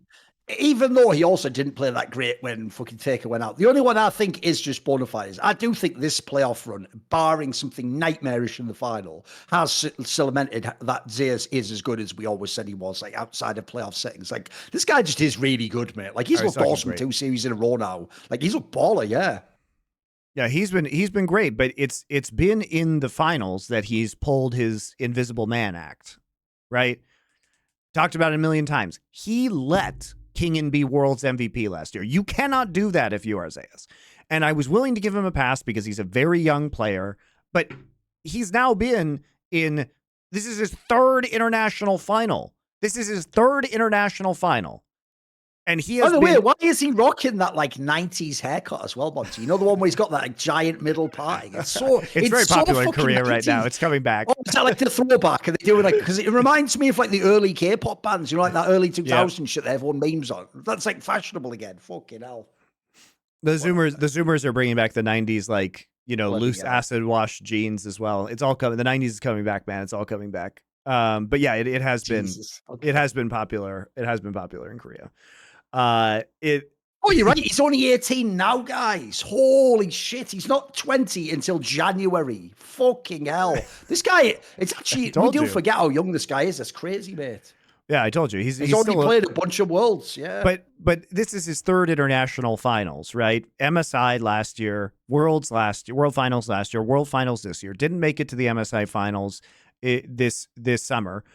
But T1 has been the favorite coming into every single one of those finals. They have been the favorite. They were the favorite versus RNG. They were the favorite versus DRX. They are now the favorite versus Weibo Gaming. He needs to get it done now. Like, this team, if they don't win, it's exploded. Like they have to win this, sure. Well, yeah, that's the funniest part. If you think about the way the narratives are set up for this one, Monty, is like as much as everyone tells you that they thought T1 was going to win these matches, they haven't, because they haven't really stopped and thought that, like, cause in theory now it's actually like on paper Weibo should be the easiest of the 3 playoff series that T1 faced. Like even LNG looked more dangerous, and JDG definitely was. But the part that people haven't considered is, like I say, if they actually don't win this one, it's actually one of the worst fucking like fails of all time in a final. Like, yeah, on paper, every element says they should win now. Everything. And I think objectively, this should be even easier than DRX last year. Yeah. DRX at least had Zeka on an insane glow up heading into those finals, right? I also think the other problem you have as well is this. Like, even though like DRX had certain win conditions, like obviously theirs was the weird shit, like if Zeka can just keep playing those 2 champions, blah, blah, blah. Like, but at the same time, like, I actually don't know what the win condition is for fucking, like I say, beyond the Shy have an amazing laning phase. It's the Shy. It's not even like they're not even that good, like a late game team, Weibo. It's like they have some crisp macro. They're not like super slick. Like, I mean, like, look, if you get light on the right champion in the right moment, he can carry a game. But he's not even like the best ADC. He's pretty good. He's not the best though. Like, I actually think that's why it's kind of lackluster that their team made it. Like I say, when you look back, you look at Gen G, BLG, like, these teams would actually have been more dangerous in a final. It's just clear to me. I mean, the obvious one now, really, that's the other thing. If you wanted to make the story better, the story actually, I think, would be better for T1 if they beat Gen G in the final and then, like, overcame them to win. That would be, like, the ultimate narrative boost, because I agree. I also think, stylistically, I wanted to see them beat them. I wanted to see them actually show they could beat Gen G in a best of 5. I think they would in this meta. I think they would. Be interesting to watch, though. You'll forget, the last time we saw T1 pulling out drafts like this was early on in the spring split of this year. And by the time we actually got to spring playoffs, a lot of that meta had been nerfed and had faded away. So when we got to the finals, that really wasn't what we were seeing anymore. So, and this iteration did beat Gen G when this meta was out, at least in the regular season. That's not an indication of the finals, obviously. But yeah, this is, it's an interesting time. I think that T1 really does. This is what I said last show. I think that the meta's really just fallen into their lap, and we've seen such an impressive performance and such flexibility and depth to their drafts, as well as really comfortable early game plays. This is their wheelhouse, man. Long range picks, accelerating early game leads, playing with a lot of pressure, some good mechanical champions for Owner to play early, limiting Owner's champion pool. You know, he's been more effective on like the Rel and the J4 and Poppy for the most part this tournament. How do you think he's going to do against Weiwei? Because that's like the same champion pool, basically. Yeah, look, I don't think there's probably going to be a big pinch on the champion pool overall. Like, if you try and pinch Owner's champion pool, he can always fall back to the Lee Sin. He can fall back to the Nocturne. He can fall back to the Sejuani. These are going to be picks that they're very comfortable with. We may, in fact, see like the Nico Nocturne come out for T1, because if you know, T1 decides not to ban the Nico in this series and Faker is able to get it, then I would think that Nocturne would certainly be on the table for Owner as well. Will Nocturne be on the table if they don't have the Nico? I think that's a little bit more questionable, but I think at least there's enough depth to Owner's pool that it is going to be harder to ban him out. Like By the way, I actually do predict as well that, like, if T1 wins, this is like the best angle logically for people to just give the MVP to Carrier, because if it's his picks that just define the whole fucking playoff run and final, he probably should be the MVP. Like, I don't think people still get that, Monty. This is why it doesn't really work if you're a pleb fan to be like, see, I told you Faker was that good. One, he wasn't. Like, we watched him all year, he just wasn't. And then 2, that's not what made them win the game. He didn't, like, did I miss him having a game where he went 14-3 on Jason? What were we talking about? Like, the actual thing that has changed the entire playoffs is this fucking bot lane meta. Like, the joke is, whatever that series was, like the fucking BLG series or something, whatever match it was where they first pulled this out, like, it's just got in the head of every other team. And BLG, you can tell the scrims have just gone this way as well. Like, it's made everyone's shifted to doing this approach to the fucking picks now. And the thing about it is that's really interesting is that I doubt T1 scrimmed any of the LPL teams heading into the semifinals for fear of leaks.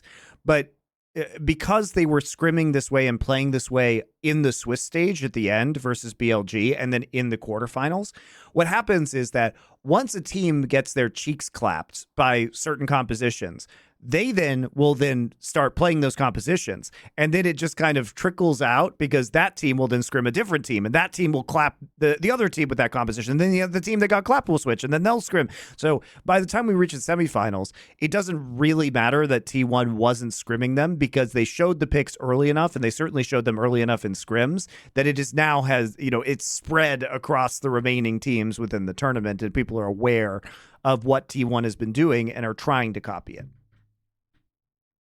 Because who would your MVP of Worlds be so far? I honestly think I think Faker was deserving. It was either Faker or Owner, but Owner had that really shitty Maokai game in game number 2 during the match that they played against JDG. But if I have to look at holistically at this tournament, I might actually say Owner is kind of the leading candidate so far. It's the Shy over on Weibo for sure. Shy's a very fair pick. But I think if we're looking at the entire scope of the tournament, it's either Carrier or it's Owner, I think. I think Zeus was also pretty fire in the tournament in general. Oh, he's been good, but the difference, like the really big difference maker in these series is arguably Carrier's champ pool. It's the same shit we were saying about how he was the best player in the world in spring because he created a meta that was so dominant for his team and nobody else could actually match him mechanically at some of these champions. So even if you tried to fight fire with fire, you just lost, right? You just lost. He's very good. Also, if you notice, the other thing about most of the champions he does that with, Monty, is they're also ones that can just be picked as the ADC anyway. So, like, it basically means you, until the draft's complete, you're just at their mercy the whole time. Like, they could also just pick an Ashe for real if they want. Like, you could do that. People have done it. Like, so just makes it a nightmare trying to play against this guy. Yeah, and as you say that, one of the more dangerous things about them is they could pick an Ashe and put Gumayusi on the Ashe, and then like the Jace comes out in top lane for Zeus. Yep. And he's the only one who's, I mean, look, the Shy might do it. We're not going to hold it. I'm not going to say he can't do that. His Yon looked pretty fucking good. Like, that looked pretty hard to deal with. It was getting out of control.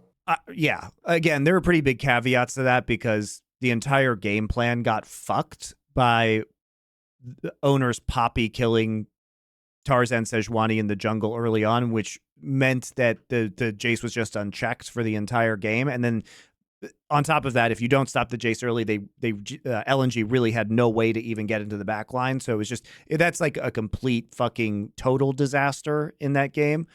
But as I said previously, we saw last year at Worlds, we saw Zeus go down like 0-8 on Jace and still be incredibly impactful in the game. So he's very confident, even if he gets absolutely bopped in the laning phase, that he's going to really be effective later. And part of that is just hitting skill shots, right? If you can just hit shot blasts. Here's what we're going to do, guys. If T1 loses this Worlds, I will commission a drawing like that image we have of me and Monty for Summoning Insight of the Shy and Kingin, each with a Worlds trophy like this, and then like fucking it's just all sad in the background, like all wrecked. I'll commission that image. That's where his 2 Worlds went. That should have been Zeus's 2 Worlds. So by the way, that's the other thing we have to point out here, dude. This is like, obviously they've won all the other finals. This is not only will this lineup potentially not exist, this is a 100% must win. Like, the idea you don't get any of the finals, that is just unthinkable, dude. Like, each one individually you can sort of go, oh well, there's a reason why, or they had a bad day. Dude, there's too many now. Like, this is like MSI, I mean, not this one, obviously, the last year one, there was MSI, there was Worlds, now there's going to be another Worlds. They've got to get one title. Like, the idea someone like Zeus will go down with 0 international titles is fucking whack. Like, this guy was better than that. He at least deserves one. So they've got to win this one. They've got to. Yeah, I mean, he might go to a different team that's very good next year as well, or he might stay on T1. But like I said, I think you look at the scenario, they come into their 3rd international finals. It's their 3rd finals as the favorite, as the team that should win the final. If you go 0 for 3 as a favorite, that is really pathetic. That is really pathetic. And also the stat that I will just repeat again, because just have to find a way to make NA fans annoyed on an episode that's nothing to do with them. All I'm going to say is, to this day, The team that got the closest to the Golden Road was still G2 from Europe. That's a fact. 3 games away. 3 games away. Yeah, and that's just a fact. Did I didn't make the rules. That's a fact. They didn't do it either by winning 2 LEC titles, which is definitely equally as hard as winning easily. Yeah, really difficult. Also, my new favorite stat, Thorin, if T1 wins, is that there was never an LPL era because LCK has won 3 out of the last 4 worlds. So the Chinese gaslighting was just a lie. True. I mean, the problem with that is you have to gaslight yourself that DRX winning was legit. But it's true, you can't do it. Just as a stat, it does work. Oh, That's but true. I don't have to, Thorin, because in that year there were 2 Korean teams in the final, so I can pretend T1 won. Okay. True. There was going to be a Korean champion no matter what this in that particular year. But I do think that is going to be one of the more hilarious, like, disingenuous narratives they can hold out. Because we were all, by the way, Korean fellatio enthusiasts like myself were already holding on to, like, oh yeah, 3 out of 4 teams in the semifinals last 2 years of Worlds, right? So it was really just that one Chinese team that kind of got there. But after the All-Korean finals last year, and and if we get a T1 victory this year, I don't understand why LCK just underperforms at Worlds so hard. I mean, JDG could win everything else, but why the fuck couldn't they win the actual World Championship? And we'll just turn that into... I mean, the stupid thing is, unironically, obviously T1 should have won the way JDG won, then T1 should have won last year. So it actually could have been the LCK era. You're right. But, Yeah, I think Damwon was the favorite going into the year that they lost to do the back-to-back. Yeah. So it was even a banger series. It was such a great final. Yeah, it was one of the better ones for sure.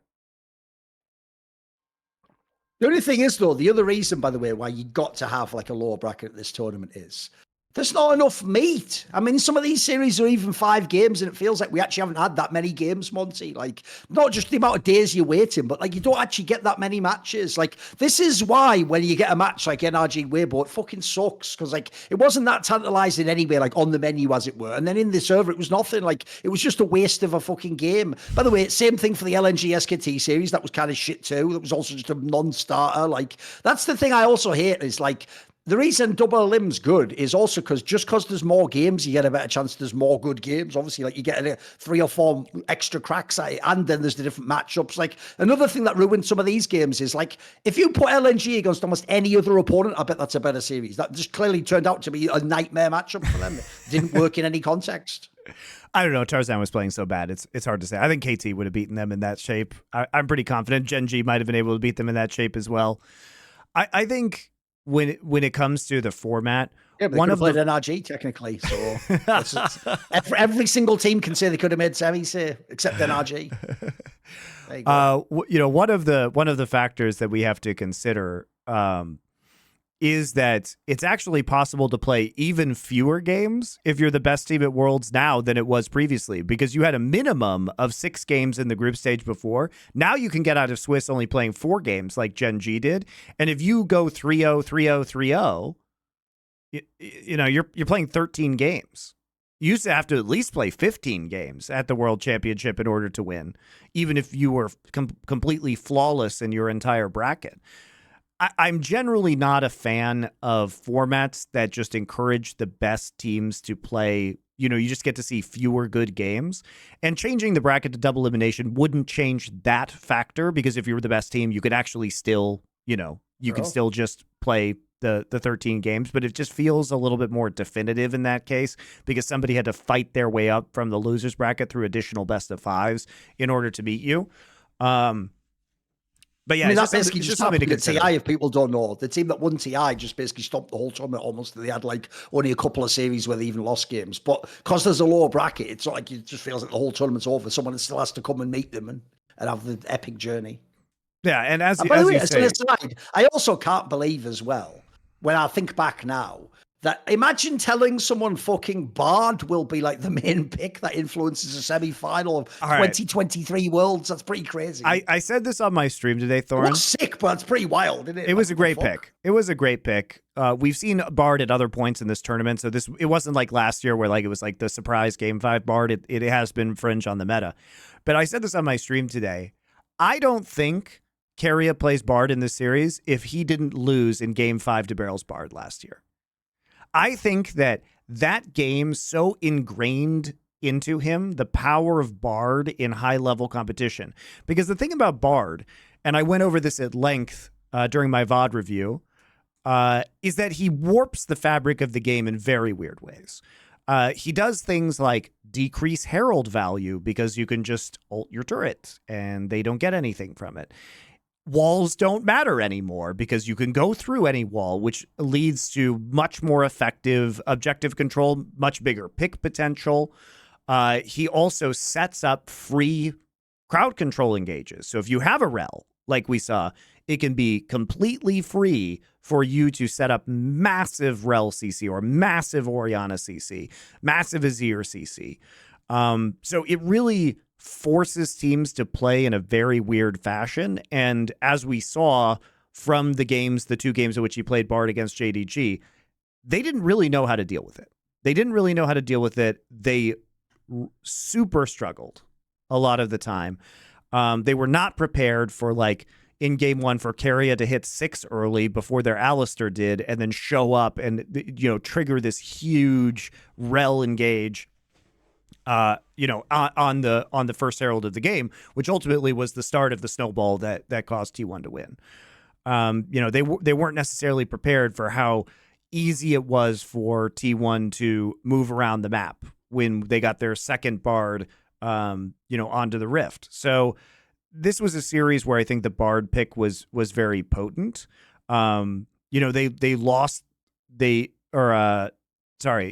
was a series where the Bard was very potent and ultimately, like, helped them close out this series in a really profound way. But yeah, it is one of those things where, because it changes the way the game is played to such a severe degree, if you're not really prepared for it, it can throw even very experienced teams for a loop. I mean, the thing is, though, I have always loved that champion. If people don't know, obviously Monty's old player Afrom, who used to be mega on that. Like, if you actually are really good on it, it just makes it just makes it such a different game to play. It just makes it so much fun when a team can actually, like, know how to use that to its advantage. Yeah. So I think they were prepared for it. But like I said, I think if Beryl doesn't play that in game 5 last year, because basically Beryl is the secret GOAT after all. He just influences everything. He's the most influential player of all time, Monty.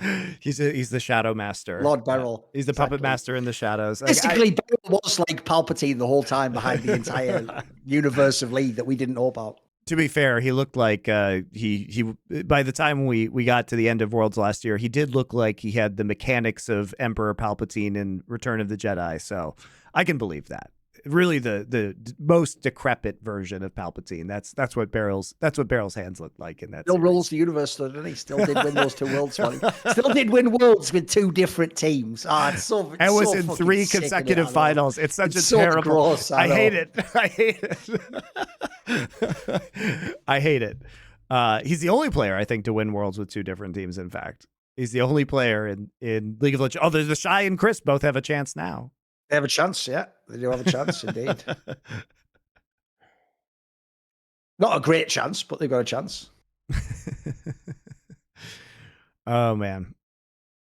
Too funny. But, guys, I know a lot of you are thirsty for more League of Legends. You might be even thirsty for a T1 win. And if you are really thirsty, what can help you is excellent hydration from our sponsor, Liquid IV. Thank you very much again for Liquid IV sponsoring this show. Also, after Worlds, if you are partying really hard after a T1 or Weibo win, if you partied too hard, maybe before you start partying, you should take some Liquid IV. Make sure you have those electrolytes and vitamins in your system. Or when you wake up the next morning, might be a great time to enjoy some Liquid IV. Does take the edge off. I can say from my own personal experience as well, has been helpful. But they also, of course, have the new sugar-free version. So if you're not actively participating in athletics or need that energy boost, you can go for the sugar-free version, and useful just to have in your daily life. If there's very dry weather out, or you're drinking too little water, or you're on an airplane or anything else that tends to dry you out, that's where the sugar-free version does a lot of good. They also have the caffeinated versions, the kombucha versions, the sleeping versions, many different kinds of liquid IV for all of you thirsty people out there. They do not have one that is directly branded by T1, but you can use your promo code LFN at liquidiv.com for 20% off your entire order. So you can get it there or in bulk nationwide at Costco, but for us, helps us a lot if you get the Liquid IV Hydration Multiplier sugar-free, 20% off on their website, liquidiv.com, code LFN. You guys have been doing great. Thank you very much for supporting our sponsor. We're going to have more sponsors for you soon. LFN Stonks going through the roof soon, guys. I saw something. Normally, I would save this for Dom because it's more in his wheelhouse, but I'll give it to you, Monty, since we're already doing this show at the moment. Just this headline alone, I can't tell if it makes me laugh or triggers me because it just shows how utterly feckless people are about being like K-pop stans for like esports figures. Listen to this headline, right? A Korean reporter, this is the headline, Monty. I will support Faker all my life. He is the first person to say hello to me.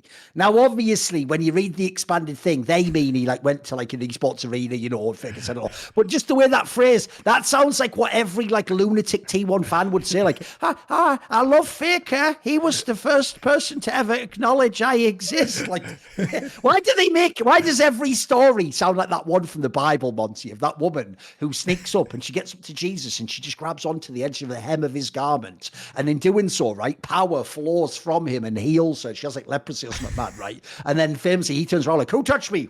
Who I felt the power go out of me. Because apparently even Jesus was on some like fucking Dragon Ball Z level, like, oh, I'm down to 8,400. What's going on around here? So anyway, why do they make it sound like he's just a fucking video game player? He's just a guy who's really good at video games. But they always make it sound like he is just fucking Jesus himself came down from the heavens. Like, please, Faker, please. I am not worthy, but you like, why? Please give me, I'll just give me your League of Legends insight. The headline was, I will support Faker all my life. He is the first person to say hello. I will give him my firstborn son. Dude, it's not like he came to Faker and said, Faker, you're not going to believe this. I know it's weird because he's just a video game player, but I'm having a really hard time in my life. And he goes, well, my son, in many ways, isn't life all about the journey that we go along together and keeping our family close? You're like, wow, Faker, that's very much. No, Faker just goes, like, this guy goes up like, Faker, how are you doing? He goes, hello. Then he just walks off and he goes, oh my God, Faker, I will support you my whole life. Like, it's so stupid. What is this? Really, the question is like, would that guy have been a mind slave to somebody else if they actually just had a full conversation with this guy? If we go back in time with a DeLorean, and then Def just goes, hey, and he goes, oh, fuck Faker. Deft all day, baby. It's on Deft DRX, baby. I can't live so Deft asked me if I was enjoying the weather, and that was way better than Faker's hello. So now I am blood bonded to him until the end of time. Exactly. Like, what are the stakes? What's also funny about this is, like, clearly I've had many interactions with Faker over the years. He's just a really, like, he's a very low-key human being, and he's very polite, and he's very approachable, honestly. And I've never seen him do anything that was, like, remotely diva. Joke, Monty. You know what the obvious joke is? You know, they'd all go, oh, Faker seems really wholesome. He sounds like the type of guy you'd love to have a beer with. Spoiler, Faker wouldn't like to have a beer with any of you in the chat, including us. Like, that's not his shit at all. He doesn't want to have a beer at any point in time. Like, let's be very clear. He does not want a beer with you or with anybody else. He doesn't want a beer with any human. That's not who he is. And also, you know, in my experience, he's not particularly interesting to talk to. I'm sure if I picked his brain about the game, it might be fascinating, but he also, you know, may not be so forthcoming with that information. Yeah, but that's because he was sent to this world to play in League of Legends World Championship Finals and to say hello to people and win their eternal devotion and adulation for the rest for literally their entire life, buddy. That's the other thing. Not like I'm a big fan of Faker. Like, I will follow him my whole life. Why? He said hello to me. Like, so stupid, I know. Who knows how it works? You know, even for people who have been in esports for, you know, 2 decades, like both of us, I don't know if that would have the same power. That would have the same power. It's just the idea that, like, it's almost like that HR meme, isn't it? Like, fake it. If like Gilius pops on the corner, hello, like, what the fuck, get away, who the fuck, get him out of here. And then fake, like, hello, like, oh, it's all fake, I love you, I'll follow you forever, whatever you say. You're a genius, you're a genius. Same thing, exact same thing he said. I don't know. I love it. Because Dom, by the way, Dom loves the really, like, outrageously delusional T1 of course, fans. it's so insane. Like, there was one, by the way, where he even showed me, I can't remember the phrase, some final though, where there was some like that, where it was just people saying, it was just people writing like whole comments that were like about how they love Faker, like with all their heart and stuff. Like, it's really disturbing, dude. Like, because this is just apropos of nothing on Twitter. You can just find these posts like, Faker, I love you. It's like, who are you even writing it to? He's not reading it. What is this? Is this what your family finds like after the scene of the crime? You know, like all the old tweets like that. Like, oh, we thought something was going a bit wrong because of this Faker character that he's apparently in love with from another country. Apparently he lives in Korea. It's like, brilliant. Shall we talk about some of the one last thing to mention. Bro, I actually will feel, even though I'm laughing now, in a way I will feel really bad if T1 doesn't win the final though, because mate, you think they're not going to go mad on sending trucks and shit if they lose this final? In Korea to a Chinese team. Bro, that, like, no joke, that would be really brutal. In fact, that's actually one thing as an aside I actually was a bit shocked by. Dude, Ruler didn't look like totally broken when they lost that match. He just sort of like, whatever, just fucking left. Like, I thought they were going to do a full-on, like, T1 where they're all crying and shit. Like, JDG looked fairly nonplussed about losing that series, mate. What the fuck? I don't know, maybe something was going wrong. Maybe something was going wrong in the team beforehand. I have no idea what JDG's... Yeah, you can never know. Maybe they blew up in scrims or something. You can't know, can you? True. Yeah, they could have had some personal drama. I'm not trying to spread rumors here. This is not me leaving a breadcrumb trail. I literally don't know. But I think that clearly, like, it's a huge disappointment for JDG. This team was 1,000% built to win Worlds. And also, just in terms of recouping the cost, we can talk about $16 million being a lot. But guys, the only way that teams have to make money out of microtransactions in the game is to literally win Worlds. And you do make millions and millions and millions and millions of dollars as a team from those skins. You do. They are incredibly lucrative. So the only way to recoup some of this money, doesn't matter that they won LPL, doesn't matter that they won MSI. It only mattered financially that they won the World Championship. And that was the one hurdle they failed to clear. Right? You absolutely need that money, especially in esports winter. It is so huge to be able to get the skins because nobody else gets them. So the only skins you get to buy that year are the ones from the eventual world champion.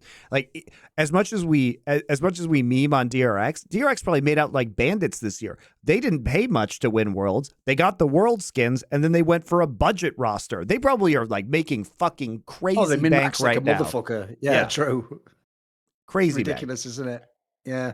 I mean, dude, they can't even have paid that much for the roster they had last year. Like, they actually just made out like a bandit, you're right? Yeah, that's what I'm saying. That was like that roster wasn't expensive. No, exactly. It's mad, isn't it?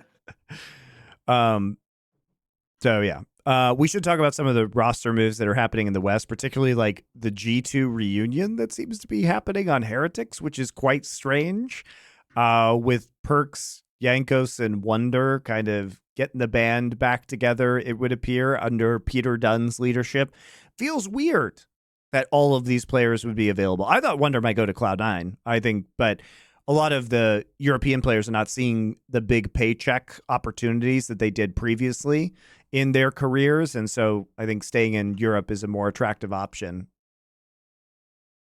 Here's a little bit of juice for you. I heard this year, when they were having those issues in Vitality, that Perks wanted Wonder to come to Vitality this year and play with him. So if people don't know, like, I'm not surprised those three would combo together. Like, as far as I know, Perks and Yankos do both think each other's like the best player ever, blah, blah, blah, or whatever. And then obviously, if people don't know, it's only fans that got tricked into that whole, like, Wonder's not actually good and he doesn't play the game. Like, I've told this story before, but I'll say it again. If you actually talk to the people who were in the G2 lineups that Wonder was really good in, they say the whole thing is he he's just one of those rare players who actually is better when they don't over practice. Like, he's the guy where you don't tell him go play 10 solo queue games. That will actually make him worse. What you do is you just tell him, right, the scrims are at whatever 3 p.m. and then they say he'll just come prepared. Like, he'll sit and like conceptualize a matchup, or he'll play like a few scrims on a certain champion to see how it works. But apparently they say he's actually one of the best scrim players, and that was the whole point, is he didn't need as much practice as other people. He's obviously very talented. So I'm not actually that surprised those three would combo together. Like, to me, wonder, I mean, he showed it this bloody season with Fnatic when he came in last minute as the stand-in. He's just a really fucking talented player, clearly. Like, there's something about that guy's game just never goes away. It's always like, it's just waiting in the background, bubbling up. And then Jankos himself is still a mega, by the way. He's arguably still at the top of his game. Perks is obviously the questionable one, but the other two have had enough experience. If you know how players are, you'll know this from when you're coaching people. People also do things like, if a player has success with you or he's really good with you, it sort of like imprints in your brain, like that's who that guy is. So they'll be willing to give Perks more chances than maybe like a modern player that played with him last season would. So actually, I think it's like a banger roster on paper. Like, obviously, the only dodgy part is, like, look, I get why they might keep flacking, because it's the whole thing of like, oh, it's a fucking Spanish team. How did Kaiser end up as that stuff? That's the one I don't get. It's like, what's going on with that? That's it. Because to me, Kaiser was far and away the worst player on Vitality. Like, you looked at Inter the whole year almost. I mean, you would have thought that like Perks brought him along for the ride potentially. Look, Kaiser has been given fucking one of his kidneys or something. What's going on here? Why does he owe this guy? What is this? Kaiser has been really good in the past, though, and I think if we think back to years ago, and by the way, think back to the Mad Lions like him, yeah, I think he's a good teammate. I was in. Yeah, keep going. Oh, I think he was a good teammate. Peter Dunn obviously knows him from his time on Mad Lions as well, and probably thinks highly of him. So I bet it was some sort of agreement between Peter Dunn, maybe, and Perks, who think that perhaps he wasn't playing up to his potential for potentially, exterior factors or teammate factors, because both those players should know Kaiser really well. And I refuse to believe that Kaiser can't be really good again. He was so interesting as a player at his peak. I mean, remember all those like Senna Wukong games, and the Mad Lions was really like pioneering bot lane meta for a while, and a lot of that was Kaiser's champion pool and his flexibility. So I think Kaiser can get back there. It's just a matter of getting to that point.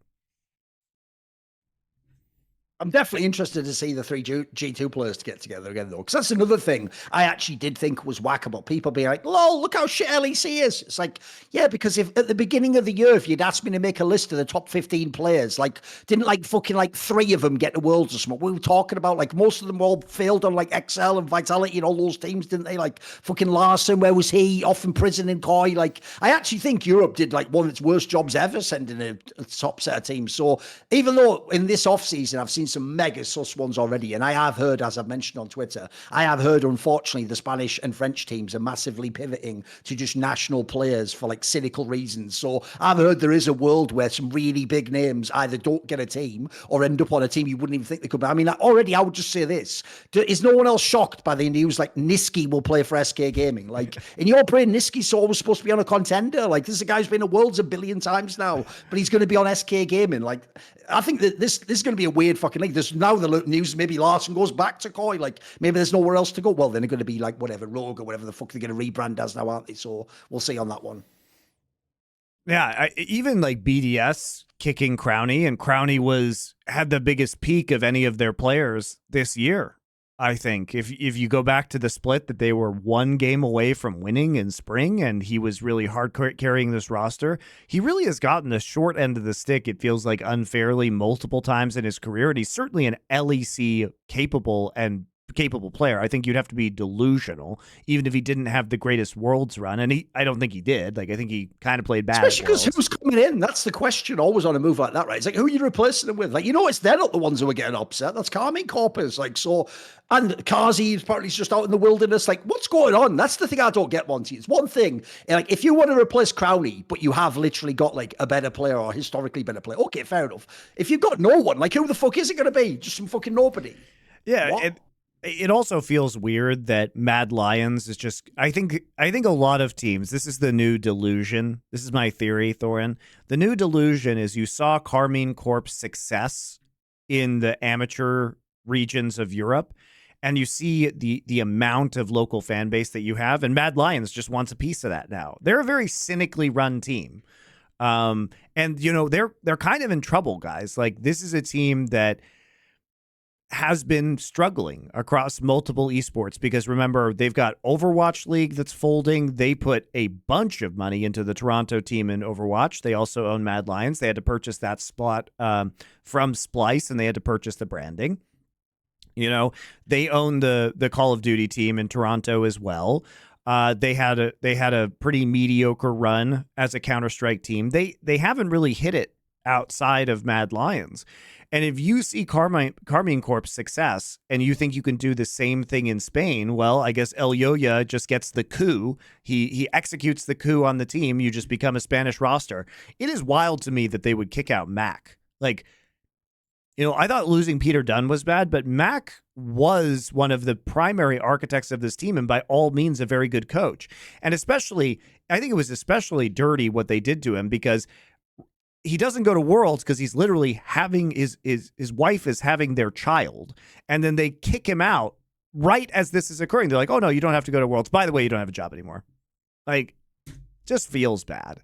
I get that that's the reality of coaching. The context is gross. Because think about this, right? It is true that he's bombed a bunch of Worlds. That's true. But here's the other thing, Monty. If you look at those rosters and at the beginning of each year, his team isn't even supposed to be at Worlds. What are you talking about? So, like, he actually earned the fucking status that he then lost by losing. Like, think of some of these rosters, dude. The roster that began last year had no chance to ever get to Worlds. What are we talking about? The one that had the Rika guy at the beginning of the year and wasn't even in the playoffs of LEC. Even this year, like, they were good in, like, the mini splits, but by the end, they were terrible by summer. Everyone was like, maybe they're not going to go to Worlds. And then they went again. So, like, I actually think it's insane because to me, this is a guy essentially who has taken what on paper would be like the third seed. And he's qualified sometimes as like a top 2 seed for the fucking region. He's gone to every international tournament as he at this point in time. So, like, look, you might not like the way it ended, but I mean, I think, bearing in mind he wasn't on G2 or Fnatic, like, can you get better results than these domestically? He's especially with the bankroll of this Mad Lions team. Think about their bankroll. I mean, they are certainly nowhere near the top of the league, and they were beating out XL didn't go to Worlds. They dropped a bunch of money. Vitality didn't go to Worlds. They dropped a bunch of money this year. Both of those teams certainly had higher payrolls than them. So did G2 and Fnatic. Like, that means at best they had the 5th highest payroll in the league. At best. And they performed significantly better relative to the amount of money that they were spending. And this has been consistently true across Peter Dunn and Mac-led teams. And by all accounts, they keep doing it over and over and over again. So there must be something there to their success. And players genuinely seem to like them a lot as well and seem to attribute a lot of this success to them. So I find it very confusing that Mad Lions is going in this direction because they seem to not understand that the reason they've had this success is because of people like Mac and Peter Dunn. And without them, all they are is a cynical Spanish pivot. They have none of the foundation anymore that made them punch above their weight. They have none of it. So unless the next guy can repeat that, feels unlikely because you have to go with Spanish players. It's going to be really rough. It's going to be really rough. It's delusion. It's delusion that just because you switch to a Spanish roster, you're going to replicate Carmine Corp's success that they had in France. Plus, the rumor is that that Mad Lions is just going to get this like fucking Polish mid laner from like Movistar Riders as their mid laner apparently. So, okay. Sounds like, by the way, that's the sad thing. Like I say, it just sounds like a lot of these rosters are just going to be worse. Like, it's just going to be a meh fucking LEC, innit? Like, I want a bunch of massive teams with big names. Where are those teams? Where the fuck are they? Well, at least Heretics. I mean, G2's running it back, I guess. G2's got the same lineup. It's not bad. I'm sure Vitality will throw some more money around. They seem to love doing that, whether they win or lose. But, like, there are a lot of questions, like, what's happening to VTO? I don't know what's going on with that guy right now. There's a lot of deserving players that seem to be struggling. VTO is a player that, dare I say it, might end up in LCS just because of lack of anywhere else to go. Right? And there are going to be opportunities for more mid laners because the latest rumor, which seems to, it's the thing I speculated about previously, which is that it seems like Inspired is close to getting his green card, which explains why FlyQuest is taking, the mid or the jungle and top import slots with Weibo and Inspired, because there is a path to getting a foreign mid laner within that team. I mean, that would be spicy if they get something like even Vethio or something would be a banger potentially, yeah.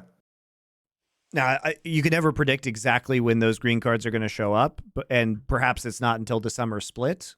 But this is a very Papa Smithy-esque move. Wait for Sunday's green card, then you go get Abadage, win a title, wait for Inspired or Bwipo's green card, permanent residency status, then you go get a mid laner and win a title. And the thing is that's interesting about America, Thorin, is that if you have a green card, you actually cannot be discriminated against as a foreigner. Like legally, yeah. Legally. So what it means is it doesn't matter. Riot actually can't put a minimum amount of time. Yes. Like they can't say you have to play for 3 years within the region. Legally in America, they can only say however long it takes you to get a green card, that's how long you can count as a foreign resident, because otherwise it would allow companies to potentially discriminate between green card holders and full American citizens. And they don't want the green card to have that negativity. It's an interesting aspect. And people also forget that a lot of the green card delays were caused by the COVID pandemic. Of course, and now that we're a couple years past those delays, like a year or two after those delays, I think some of the bureaucracy is happening faster now within the United States, which may lead to faster green cards or faster permanent residency status for these people. By the way, one thing I did want to throw at you on the off-season stuff is, haven't you noticed how the most conspicuous name is where the fuck is Fnatic in any of these, Monty? There are no Fnatic rumors. There are no rumors of big name X goes to Fnatic, young top ERL player goes to Fnatic. Right now, Fnatic is just sat there. I don't even know what their roster is going to be, mate. It's going to be fucking who knows at this point, right? I don't think they have a lot of money, Thorin, is my guess. I mean, the other concern I have is, like, as far as I know, I think Humanoid's contract runs till the end of next year. And as I've pointed out, I've heard he actually has a ridiculous contract. He can't shift. Like, he sort of signed at the perfect time. And now, obviously, no one wants that when you, like, you'd have to just let him be a free agent, probably, if you wanted to get rid of him, right? Terminate the contract. It's probably not worth doing if you're Fnatic. You may as well just gamble that he's going to be half decent, right? Yeah. But I don't know if I can watch another year of Razork humanoid anti-synergy, dude. I feel like this has really run its course at this point in time. And even though Fnatic has overperformed, I'm not sure if they're going to be able to continue that pace, especially as some of these other European rosters shuffle around. Because if I'm them, like, surely at this point in time, everyone thinks Razork's good now. Surely you can trade him for a good jungler as well and get someone good and swap, and like it would be beneficial for both parties. Like, I think Razork could play with tons of people, mate. Like, think of some of the people who are out there. Like, he'd be great. Fucking Larson hasn't signed anywhere yet. Technically, we don't know. Is Marcoon staying as the jungler of SK? Wouldn't Niski and Razork be an interesting one? You know, like, I think it's some pretty interesting matchups you can make out there. I like the Niski and Razork. I would take this guy. I would take this guy for a lot of teams. Yeah, I actually think this last year really showed that it's sometimes just the team. Like, for example, even though some people obviously go mad, I'm not surprised someone was willing to gamble on Bo. Every player I was talking to privately, dude, told me he is in scrims like the player that everyone hopes is like some mechanical prodigy, Phenom. He just, for whatever reason, he just lost his head and didn't play normal fucking jungle champions at the end. Like, that guy is like a mega talent. I'm not surprised they're reopening whatever the fucking Carmine Corp team. Like, looks like a good gamble. Yeah. Why not? He's a very exciting player at the very least, and you can always replace him down the line or have some sort of like backup jungler plan in place in case it all goes to hell. You could structure his contract in a way where, if he's not getting active play time, that he can be cut for a relatively minor fee or something like that. There's a lot of ways I think you could do this for Bo. That makes sense, and there's just not a lot of places for people to go right now. A lot of these teams are, a lot of the teams in the league are going to be going budget rosters. Again, NA is not the super money region anymore that's going to be attracting a lot of elite international talent. Like, some players will go there simply because they don't have another place to go, but it's not because they're getting the bag anymore. And if you're not getting the bag, then frankly, like, I think a lot of players will just prefer to not get the bag in Korea or Europe instead of leaving their home continent, right? Doesn't feel great. There are a couple teams, I think, in NA that'll still shell out. Like, Cloud9 obviously is doing something. FlyQuest still has a lot of money from their new ownership that they can deploy, but TSM is gone. NRG seems to be cutting costs. Now Ignore apparently is going to XL, so they're definitely not going to keep this iteration of NRG together. What do Not you mean fully. that's good, Monty? Because Ignar's Korean, and that means they can get a North American player and invest in NA talent. That's how you make top 8 at Worlds. Yeah, very good idea. Remember that real narrative that everyone totally believes in, but now magically won't believe in the offseason as the team gets worse. Like, give me a fucking break. Why do people like that? It's so stupid, isn't it? That's a tragedy. I actually like that NRG team, but obviously it makes sense why they're cutting costs. Like, I'm sure Ignar can just make more now, of course. Yeah. And I think and he was that clearly a mercenary. Come on, it's like he fucking loves NRG, is he? He didn't even know the org.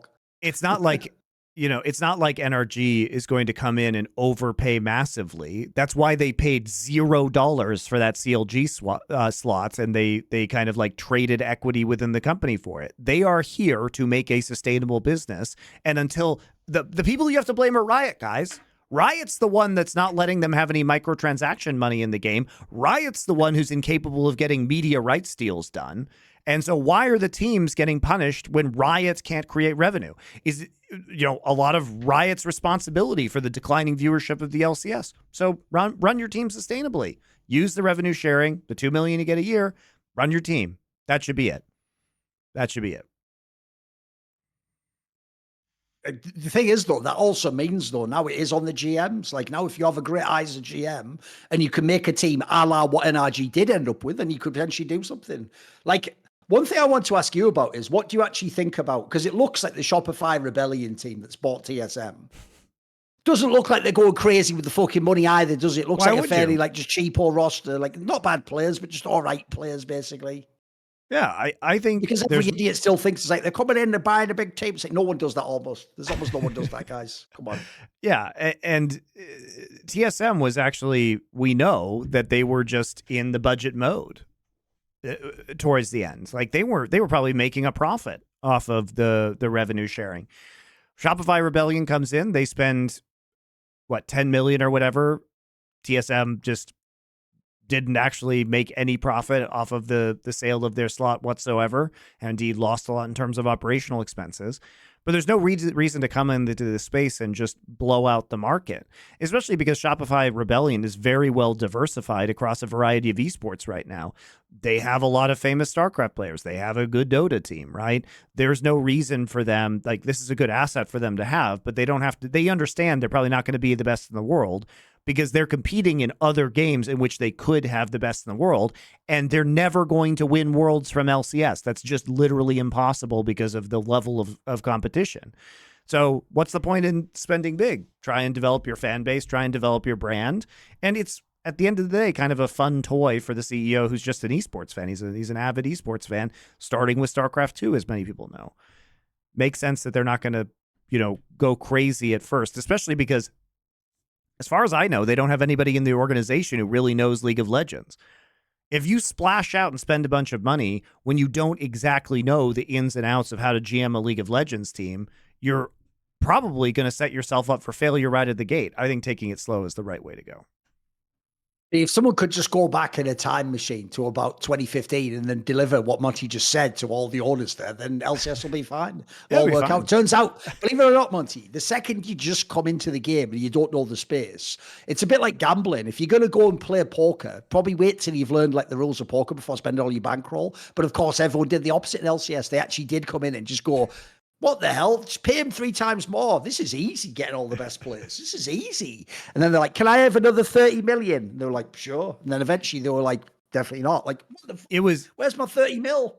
It was actually crazy to be there at the start of the venture capital rush, Thorin, because when I owned Renegades, when Immortals came in, they, for absolutely no reason, like 4x'd player salaries.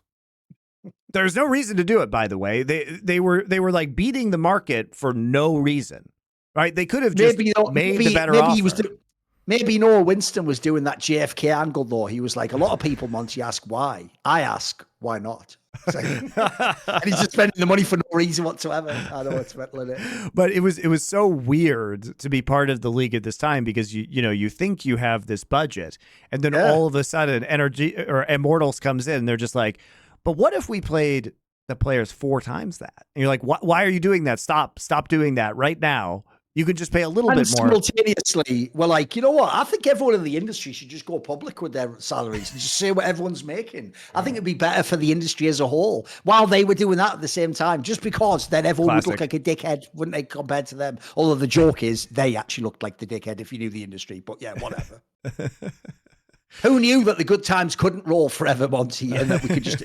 What's mad about that is, remember, Noah Winston himself was the guy who did flex, like, that he sort of believed in, like, certain, like, communist concepts from actual Marx, believe it or not. He did, like, a whole speech on it. But what's mad is, he himself appeared to actually believe in an economic model of eternal exponential growth that never ends. Otherwise, the whole thing doesn't work. So the irony is, in some ways, he was the hyper-capitalist after all, Monty. Although, to be fair, if you remember, Marx's actual position was that communism would naturally come when capitalism had transformed to a certain extent. So maybe Noah Winston was just a hyper-accelerationist who was just trying to force in some ways. Because what did we end up with? We ended up with a scenario at the end where everyone was like, just let a centrally planned government called Riot give out stipends that everyone lives within those. It actually did become at the end almost like his commie utopia. He almost got it at the end. Yeah, exactly. What if there was just a central authoritarian government that handed out all of the resources, but you didn't have a say in the generation of those resources? Yes. And in fact,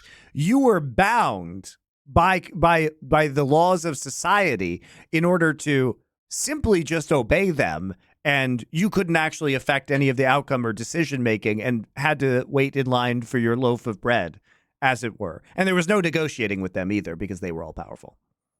And very also, they can send people like Dom and Monty. I mean, Dom got to come back from the gulag, but they just get sent off to some gulag somewhere where you never heard from again, and they apologize for everything. Dom's the rare one that got to come back to Moscow, as it were, in this analogy. You know, he came back all broke. Like, no, it's all fine. It's all fine. No, I'm fine with Riot now. It's all good. No.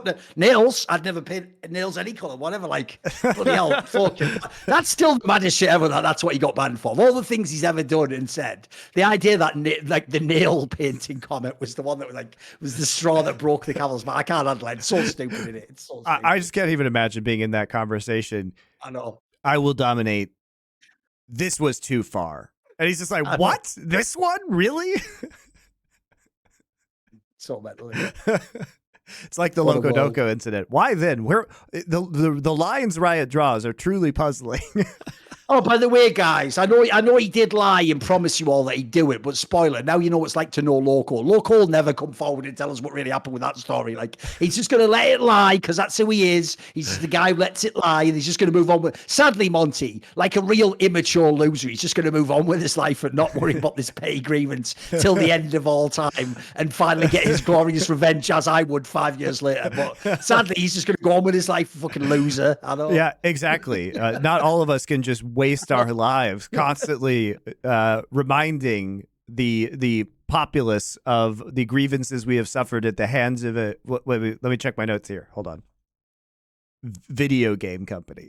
I know, it doesn't even matter. It's so bullshit. It just shows how spiteful we are, Thorin. We do make it sound when we talk about Riot like they are like fucking whatever Tim Curry's character in Legend, you know, like a giant like demon guy, like, but it is actually just a bunch of loser American guys who are just doing the shit esports tournament every year. Like, brilliant. That is who we've been wasting our time battling for all these time, the 10 years. And there's not even Reggie anymore. By the way, TSM's gone. Guys, we're talking about the replacement. They're gone. It's over. TSM's out. What the fuck? Speaking of which, I do find it fun that TSM has made exactly zero peeps about what is happening with their alleged, ultra competitive roster that they're going to be putting together to definitely win the world championships, and totally wasn't another Reginald lie that the TSM fans have been eating for years and years and years and years and years for this point. Guys excited for their CBLOL roster or whatever it ends up being, or their branding partnership with an LPL team where they just slap a TSM logo on it and pretend it's them, even though clearly it's not. And that's not how you actually win a championship, by slapping your logo on it. Maybe you should have some satisfaction for creating that team, managing it, although that really hasn't gone so well in more recent years for them. So maybe I understand if they're going to walk away a little bit. I also just think, like, if you're TSM, you almost couldn't blue balls your fans worse, though. Because think about this, right? You even had in 2020 that lineup where you fucked around and you fluke won it with Doublelift and Bjergsen again. So in theory, everyone was happy again, Monte. They were like, oh, brilliant. Then Bjergsen retires, becomes a coach. I've told people you could have literally had Jensen as the mid laner, but they decided not to, with fucking Power of Evil. Like, you're the memes yourselves there, guys. You did that, not me. Like, you took Power of Evil like 4 years after he was really good, but you took him, and then you wasted all that money paying Hooney. Remember, the whole thing of TSM, Monty, is we don't recruit Koreans, and we definitely don't overpay them. You paid fucking Hooney at the end, and then had that worthless, like, one split or whatever of Sword Art, then just gave him the entire bag, and then just left League of Legends. Like, the way they ended it was so sad, because if people don't know, in the middle of LCS, just like Cloud9, TSM was doing an insane job. They were like min-maxing salaries where even the stars weren't on as much as you think they were on, but they were always either winning or top 3 every single split. Like, they were always in the mix. Like, that was actually an amazing job. And then the last few years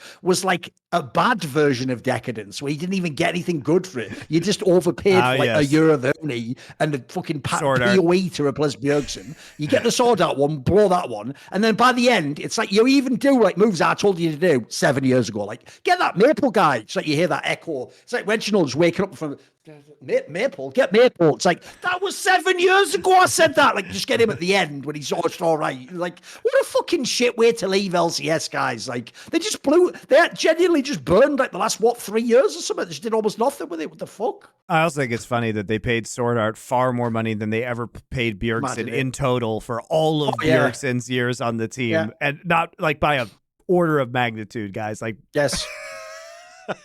Oh no, the real joke is this. Think about what a sick indictment it is of the LCS. That unironically, Sword Art, I mean, look, Bjergsen did make a few mil on the last few years. Sword Art, just from his 1 year in LCS, might have made as much or more than Bjergsen's entire time in the LCS, which kind of the whole thing was like hard MVP every year. It's fucking insane, isn't it? Because essentially Sword Art came at the most perfect time ever. By the way, I'll tie this into what we were talking about with LEC. Here's the difference, Monty. Notice how in this discussion, it isn't like, oh, sorry, Monty, it turns out Mad Lions aren't going to sign a good player, so the star will just go to NA. Apparently, according to what I've heard, almost no one's thinking of going to NA. Like, those deals for millions just don't exist anymore. It's actually sad because a bunch of the players told me, I wasn't even memeing, I really did think, like, I'll go and do like a perks victory lap around NA for the last year and get like the millions. It's like, obviously there aren't any millions and there might never be again now. So sadly, they've had to all come back to reality that if you picked to stay in EU for a more competitive team, look, I respect it. It's a great move, but you'll never get the millions now. Like, that ship has sailed, I'm afraid. Now you just have to get a nice 300k contract, which, look, let's be real. Don't be a fucking cunt. That is still pretty good money. But it does suck when Hooney, the aforementioned Hooney, every year was like, right, which of you gentlemen would like to pay me $1 million a year to play top lane? I play 2.5 champion, going once, going twice, 4 million. Oh, right. Did you see my recent top 10s? Anybody? The amount of times he got signed is so fucking crazy, wasn't it? So crazy. I love that guy. I think he should be an agent after this. He was his own best ally. He represented himself that entire time. Actually, genius agent. Actually, genius agent. Whatever he was doing in those meetings, he was the fucking best. It was insane, wasn't it? It's insane. He should totally be representing other players right now. 100%. Oh, and by the way, I'll just throw this out there. Being as finally, for once, they're doing what I've said. So let's just check where we're at right now. Steve Arnsett has actually got out of control now because it's like he isn't recruiting players for today. He's just recruiting off Wikipedia. Because if he didn't think that Impact was any good anymore, Monty, in like fucking 2019, why is he signing him again in 2023?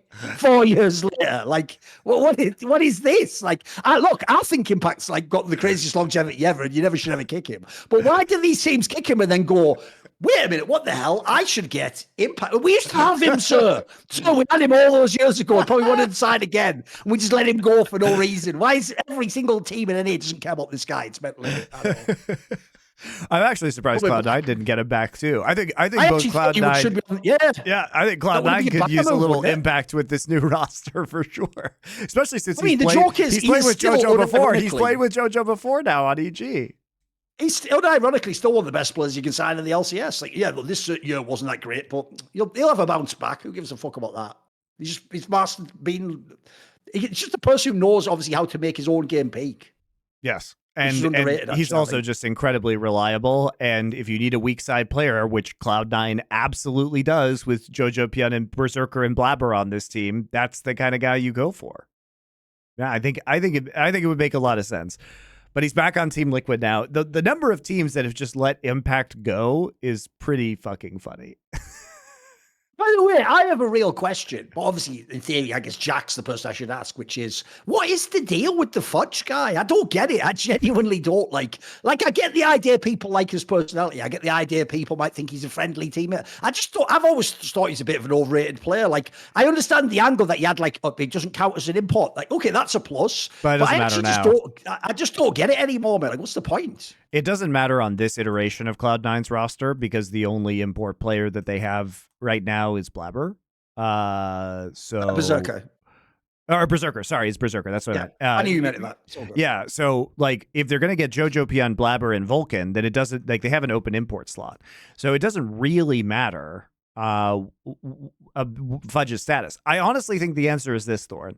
Cloud9 doesn't. By the way, if I was them, I would be the one trying to get Whipple. Imagine Whipple on Cloud9. Wouldn't that also be a bagger? No, I think it's too flippy. You really want to play the fucking flip game with Blabber and Whippo, Jojo Pian all on the same team?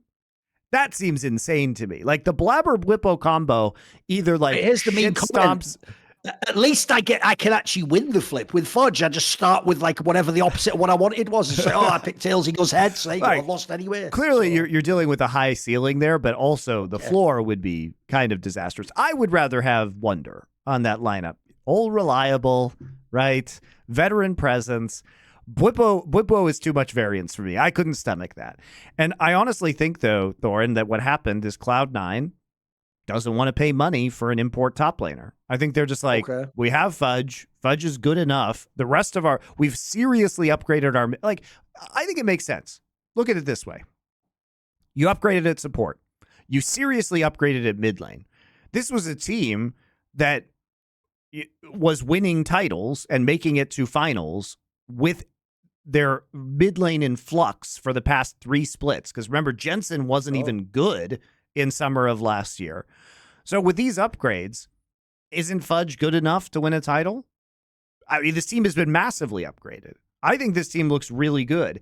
And if you're them... My problem isn't winning the title. Like, winning the title was there anyway. It's that... Has he ever done anything internationally? Am I the only one who's missing They don't care. I've seen so many tournaments now. It's mental. I don't think they care. I think they would rather just go to Worlds and do maybe slightly better with this new roster, but they don't have to pay a big ticket, big amount of money, because I think the only way to lure European players like Wonder to NA is to pay them a lot of money, and I think Cloud9 doesn't want to pay them a lot of money.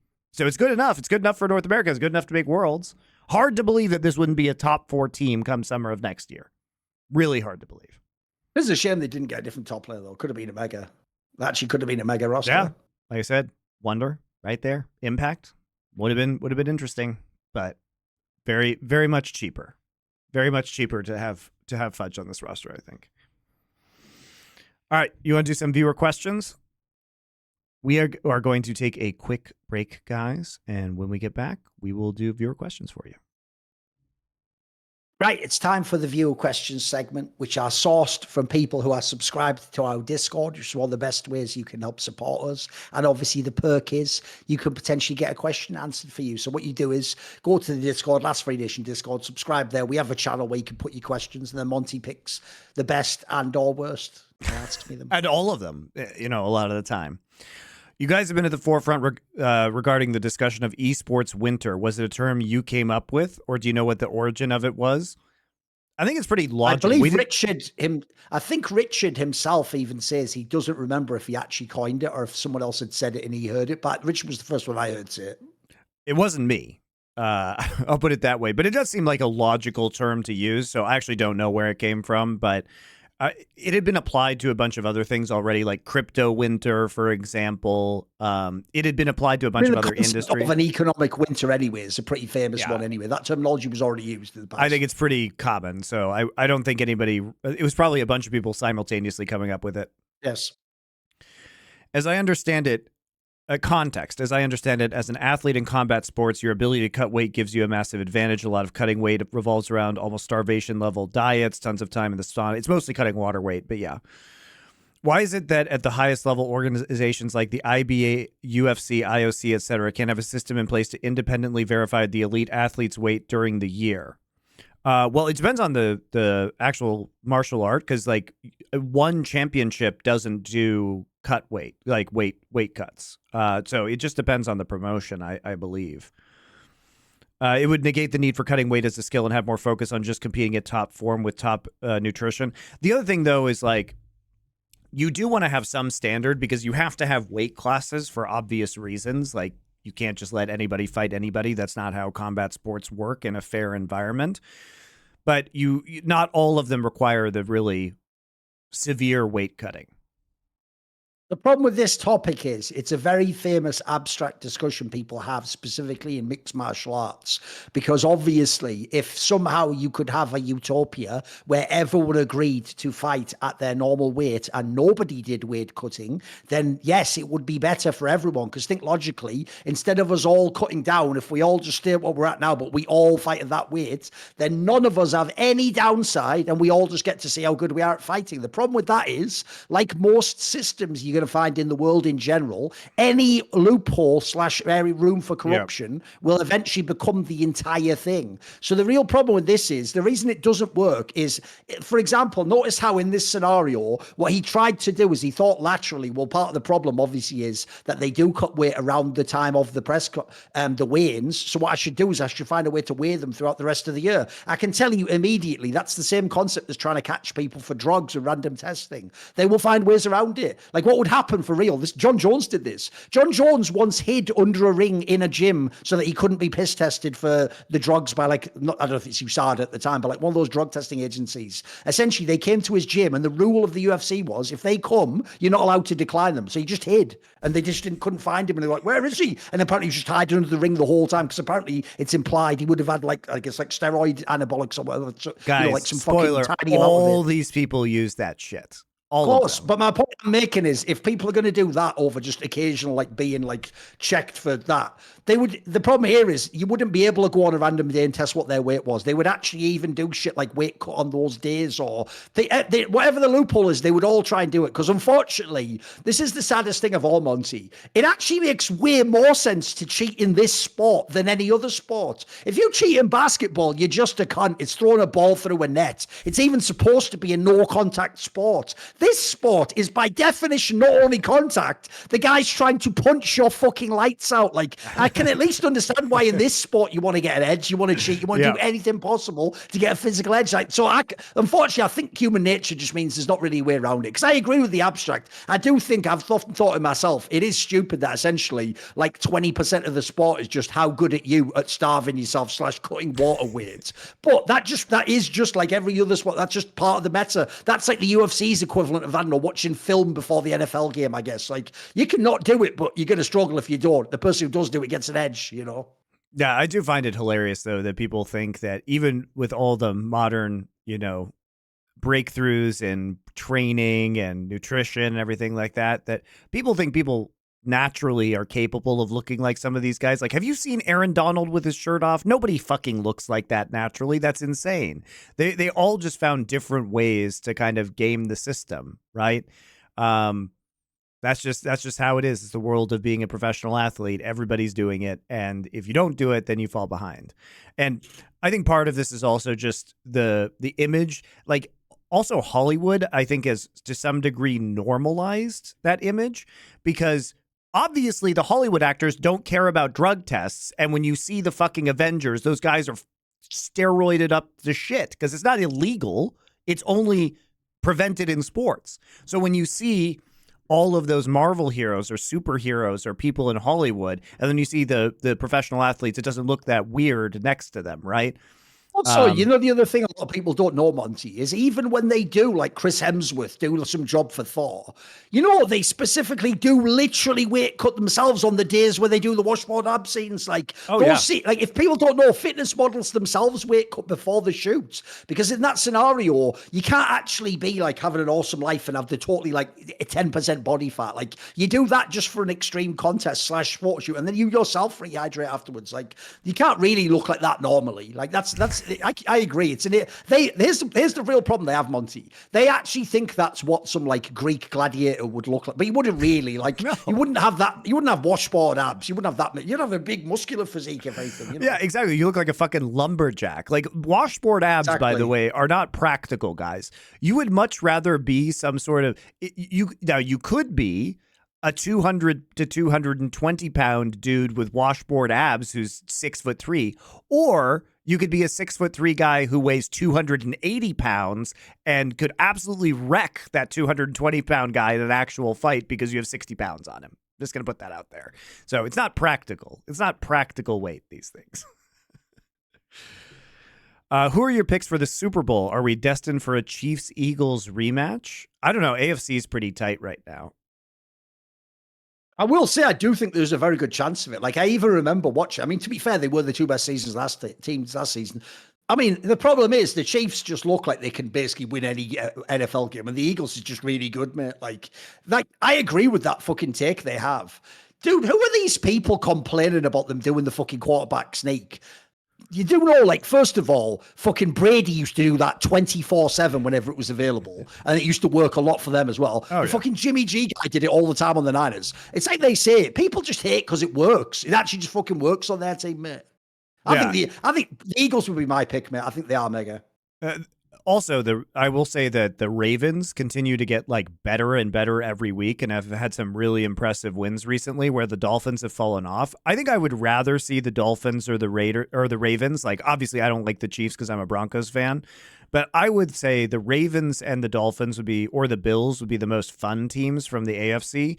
And then I would love to see like a Dolphins Niners Super Bowl. I think the defense versus offensive matchup in that one would be super compelling. I'd also like to see I would love to see the Lions win the Super Bowl because they never have. And it feels like it's a very likable team right now. They're a very likable team. Eagles are fine too. The problem is, even though I do really like the Niners, like I like Christian McCaffrey, etc. The problem is, I have to actually see their fucking quarterback get into a real game where he has to win at the end and throw a touchdown. Like, at the moment, I can't believe that right now. So until I see that, I'm not believing it, mate. It does seem they're certainly fighting the uphill battle with the last pick of the draft. Brock Purdy is their starting quarterback. He's cheap, so it allowed them to. Sadly, it's the problem their orgs had for 20 years now, Monty. They just have no luck with quarterbacks. Like, the rest of the team, they do an awesome job building again and again. These like, and then every time. That was like 40 years ago now, mate. That's the last 20 years. Yeah, okay. Like, the point is, like, dude, literally their best chance, sadly, was the Alex Smith one. He saw it happen to him. He just got brutalized, didn't he? Like, life just fucking wrecked them. So, yeah, they've just had bad luck, unfortunately, over and over again. Yeah, they also just came back. They did win their last game, but they were on a 3-game losing streak. But I have a soft spot, obviously. I have a soft spot for them because they're the legacy of the Broncos, because obviously Kyle Shanahan is the son of the former Broncos coach, and Christian McCaffrey is Ed McCaffrey's son. So it does feel like next gen Broncos. So I enjoy them as a team. I actually do think, though, that even though it's wide open, I actually think that the real problem of this season, Monty, is at the top level of the NFL, there aren't that many complete teams. Like, it's actually hard to call a winner. Yeah, like I said, the Ravens feel like they're the hottest team at the moment. The Chiefs are coming off the loss to the Broncos, and both of those teams, the Broncos are on bye week last week, Chiefs are on bye week this week. The Lions kind of almost lost to the Chargers earlier today. Cowboys feel like they're doing pretty well, but the Eagles I think the Eagles and the Ravens feel like the best teams at this moment in time to me, because the Bills have had a lot of injuries on defense, and I think that's been holding them back. Here's all I need to say, Monty. The reason why I won't allow myself, because every single year the fucking Cowboys look good. The real problem is this. When I tell you this detail, you'll realize how utterly played out the entire fucking prospect of the Cowboys has been for the last 10 years. Do you know Dak Prescott is 30 years old now, Monty? He's 30. That guy's whole thing, like I said about Kanavi earlier, was that thing of when he first came on the scene, wasn't it? Like, wow, what a prospect. This guy's, holy shit. Yeah, that was so many years ago now. And they've blown like probably like 5 chances to win the Super League. They're never going to, bro. Like, they're just going to ride that Dak Prescott thing till the end. It's just going to be over. Like, what a waste of a fucking team that was. They had some pretty good teams on both sides of the ball sometimes. They just blew it. What a fucking waste of a team. That got me 40 points in fantasy, and I'm going to beat Doa, so that was good enough for me today. As per my sources, I'm able to leak the new tournament rules for Esports World Cup coming in 2024 Gamers 8 Festival. Come on. I'm going to reread it. I don't want to say anything too offensive here. Oh, God. I know where this is going. Come on. Oh, my God. Was it insane? Was it something like I anticipated? I'm not reading this one. This is too dangerous. Well, you put it this way, the fans can imagine what it might have said. Just you picture yourself what it might have said on the Saudi-funded Esports World Cup. What women's tournaments might they have won? You know, what sort of, political things might you figure it out yourself, guys. It's like Mad Libs. You come up with a better one. I don't care about dunking on the Saudis, but I do care about you guys dunking on the Saudis in ways that might actually cost us sponsorships. I don't want this stuff to be clipped out of context. I almost exclusively only consume Thorin/LFN content due to it being exploratory, detailed, nuanced, and entertaining. I try to avoid takes from Reddit, Twitter/generalists as they rarely provide this. It often feels like your key points and rants are in response to the latter audience, when I suspect your core audience is more of the former, i.e. .A award. How would you characterize this contrast between your target audience versus actual audience, and what challenges, frustrations, or benefits do you take from that? I mean, I think we know our fan base is relatively intelligent. A lot of the stuff that we do mocking fans is just because it's funny. Is he sort of asking, how do we balance the fact that obviously we have to also, in theory, cater to people who aren't like morons, essentially? Is that what he's sort of asking? Well, he's saying that our perceived audience is attacking takes that dumbasses have when our actual audience doesn't really have those opinions. I think that's all right. I see. I mean, I would just say it's more like, this is actually, in my opinion, like in other games, it isn't as much about what fans think. I think the reason why this has to happen, though, is because, first of all, Riot themselves do create on their broadcast this Fantasyland Narnia that's nothing like real League of Legends esports, where all sorts of crazy narratives exist. But then also, people are just so, like, I've never seen any, I mean, maybe Dota's the only comparable one. The League of Legends subreddit almost is like a generator of bad takes. Like, you would think it'd be the other way around, that when you crowdsource, you'd get like the smartest takes. No, the smartest takes get like downvoted on that. So in some ways, there is like a compulsion to how fascinating it is, how utterly shit the takes that come out. Like, for example, I saw a thread today, Monty. Are you ready? How dare anyone write this thread and then press send on the internet? How dare someone write a thread that goes, was Weibo the most underhyped team? You mean by all of you guys?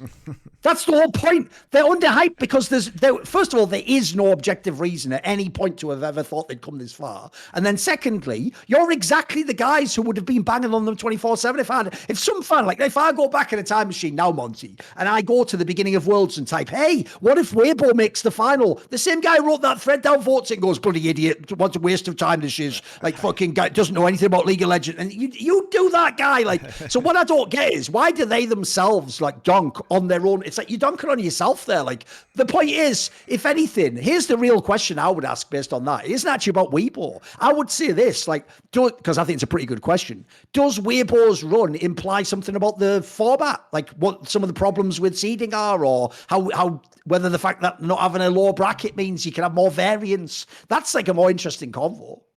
Yeah, but they'll never get to that because they just want to hear 4th seed makes finals again. Lol, what are the odds? Love Dark Horse. They are trying to crowbar that one, I noticed. Like, it's the same as the RX. Like, it's not in any sense except for that 4th seed part. That's it. That's the only context in any way. It's like that, isn't it? So, enough. Do you get? To answer the question, though, I think a lot of it is that we do respond to community takes partially because we want to change the narratives that are going on out there, and equipping people with the tools to logically fight other people. Think of it this way, guys. We know that if you're listening to the show, you're probably interested in more nuanced takes. That doesn't mean that you have the sense of esports history or have thought about it deeply. What we're doing is we are giving you the pitchforks to go mob Reddit. That's what we're giving you. We are arming you with the weapons to go out and disseminate the real truth into the world. There you go. Do you guys believe the UFC is still justified in their show money, win money model where the winner of the fight gets their pay doubled and the loser only gets show paid? I don't know. The problem with that topic is basically the point is people claim that the UFC doesn't pay the talent as much as they should because that's why people then often go like this Ngannou guy does and did a deal with someone else because at the time he was like the champion, UFC heavyweight champion. So he was like had a lot of leverage and he's gotten a better deal from some other org. The problem with that goes like this. Unless you think, and it's not implausible, that the UFC runs some sort of like crypto monopoly and they don't allow anyone else in the space and somehow force them out. Here's the question I would ask. Where's the rival org that's doing it the way you think guys should do and just killing it all and getting all the best fighters to go to where they are? That's the problem. What you'll find in these scenarios, I'll draw the contrast to the LCS walkout, is it's always either, notice the point I made there, and Ngannou, when he had the leverage of being a champion, could walk away and get money elsewhere. But the point is, how does that help anyone who's not a champion? So the real problem I've found, like the LCS walkout is, you do know most of those problems you guys all claimed you had with the LCS. We made this point to you. Solved tomorrow if they all become a player union. But do you know why they won't become a player union? We talked about this on the Harris Pleskin episode. Because people like Doublelift would lose from it being a union. Yes. The worst thing that could ever happen to Doublelift is a fucking salary cap. He'll never make $2 million or whatever he's made in some past year. Like he'll have to make like just the best salary. It might be like $700K or $1 million. He'll have to go down. So the problem is the UFC has the same problem as far as I can tell. If basically Monty, like 7 of the champions got together and said, we won't accept this anymore. We will either break our contract or we'll leave, or the second our contract leaves, then you could make some sort of change, but that never happens. So instead you get this weird thing where fans demand it, but it's like, the joke is you, the fan, aren't the one getting screwed. Like you're seeing the fights you want to see. You're seeing the fighters. So to me, my problem is fighters themselves have essentially are themselves implicitly allowing this to happen. Like it's up to them, like every other labor union in the history of the world, to get together somehow. By the way, form a union if you can, and or start to battle back. And if you only ever do it for yourself individually, only you will ever get paid, and it won't be like a big movement. Now, my problem with that in general is I think it's like one of those scenarios where this is one of those things where because it's a moral thing where it's like when it's wrong to screw people over, people act like it's obvious what everyone should be paid. I don't know what they should be paid compared to this. I wouldn't claim to know the business well enough. I'd imagine there's a lot of inputs and costs. Like for example, Monty, I guarantee one thing plebs don't think about is how much it costs to rent the venue. Imagine having like the fucking MGM Grand or something in Las Vegas. Like that isn't some like fucking 100K buyout. Like that might cost millions. Who knows? I don't even know how that works. So until I know the actual like fucking what essentially like the budget looks like, I can't know how much they are. I'd imagine they probably do wreck them, but I suppose they've got the most leverage themselves, the UFC. So I think it's just the nature of business as far as I can tell.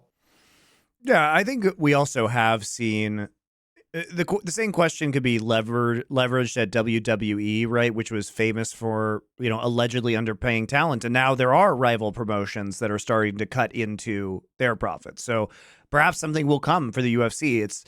The UFC rose out of the ashes of boxing being terribly managed, right? And it being a new competitive sport. But at some point in time, I mean, look what happened to golf, guys. The Saudis just sharked it. So do we think that the Saudi Arabian government couldn't just take out the UFC? Because they totally could. They could create a rival promotion tomorrow and just bleed money until the UFC, is forced to capitulate like the PGA did. So I mean, by the way, it's looking like they're going to basically do that because the point of that Ngannou MMA versus boxing fight was they also, if you saw, got loads of PR by doing stuff like flying out loads of former boxing champions and people like fucking Ronaldo were all there. It's all the people. So as far as I can tell, the Saudis, like every field, are going to start coming into all of them. The problem is, to spin it back to the original esports dilemma that you all should have but don't apparently, is that actually the positive that the Saudis are the ones that save it? Because they have the money to do it, but is that actually the upside that you wanted? If you don't have a problem with it, then great. Don't worry, it'll get fixed. What's the happiest moment that you've had in esports? In esports? Ooh. I think for me, it's really just it was the culmination of like a high school and college dream for me to go work for OGN. And so to actually be there and work with a bunch of people that I really respected on the Korean side, who had such great, all those hype videos, all the production, to be there on stage for a lot of those OGN finals, and to be just sitting there after the final is over and having completed that entire season, having casted every game within that league, having told all of these stories, and just kind of being there in the aftermath, like after the crowd leaves. I think there was a very deep sense of satisfaction, because I was working in the place and for the company that I really wanted to work for in a game that I was passionate about. And I was there for the entire ride. It's not like I was being subbed in and out. I got to do all the games and I got to do the finals. And I think that it's really like a sense of completeness at that moment when the season is over. And that was really second to none. So I think those were some of the happiest times I've been involved in esports. See, the funny thing is, normally I have the opposite. I hate it when the event ends, because then I get that feeling of like when the circus leaves and it's like there's still like tents being taken apart. And it's like the magic has just disappeared. It's evaporated completely. You're just left with all the things. I like it just before that. My favorite moment is like if you were doing a major in CSGO and it's like you're just about to go live for the final desk or something like that. Because that's actually the moment where all the people you're working with are like not only the best in the world, they're usually actually like friends of yours that you've known for years. And you actually have a feeling for real, like you're a sportsman, like you're about to just go out of the tunnel and go and play the game. And essentially, if you don't know, before the shot comes live in CS, we would always do like a fucking fist pump or something. And like that actually is like a really good moment of a comradeship. I'd say like camaraderie. People do feel like, oh, like you're all part of the same team working for something. And then the other thing is, just for my own personal, like, because that's more like a sense of like external validation coming in. I'd have to think what the specific one would be, but like for me, the biggest thrill probably ever is when you just get like an insane interview that you think there's a very low chance you will. Like I've had some, if people don't know, I think I've mentioned this in the past. It's one thing way back in the day when I interviewed like Flash at like 2010, but it's through like a scoffed translator and he probably never got half the questions and it's not that well edited.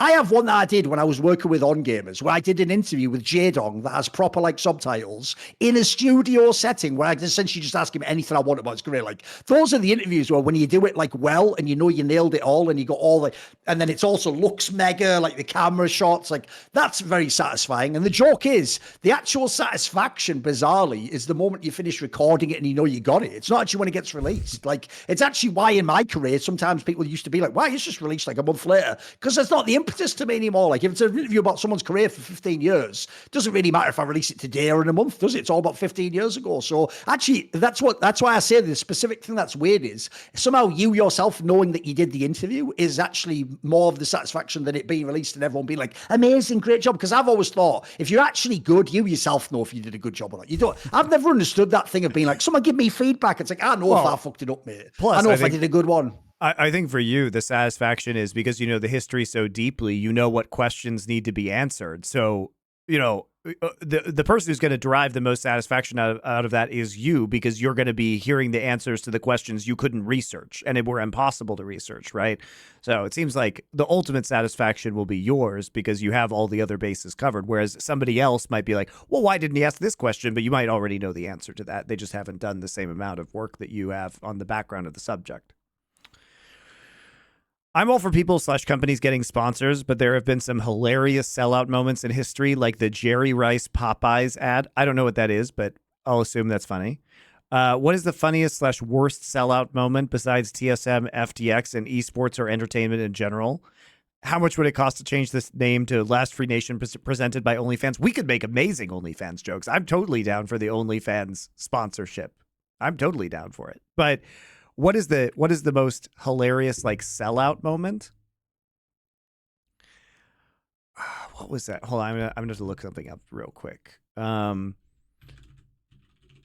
of the funniest ones, I think, is there was an MLG deodorant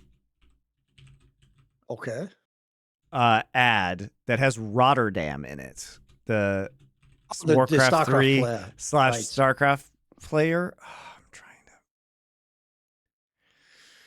Oh, you guys, maybe you guys will remember it for me. What was the? Because it was funny. Because if you guys remember the deodorant for MLG,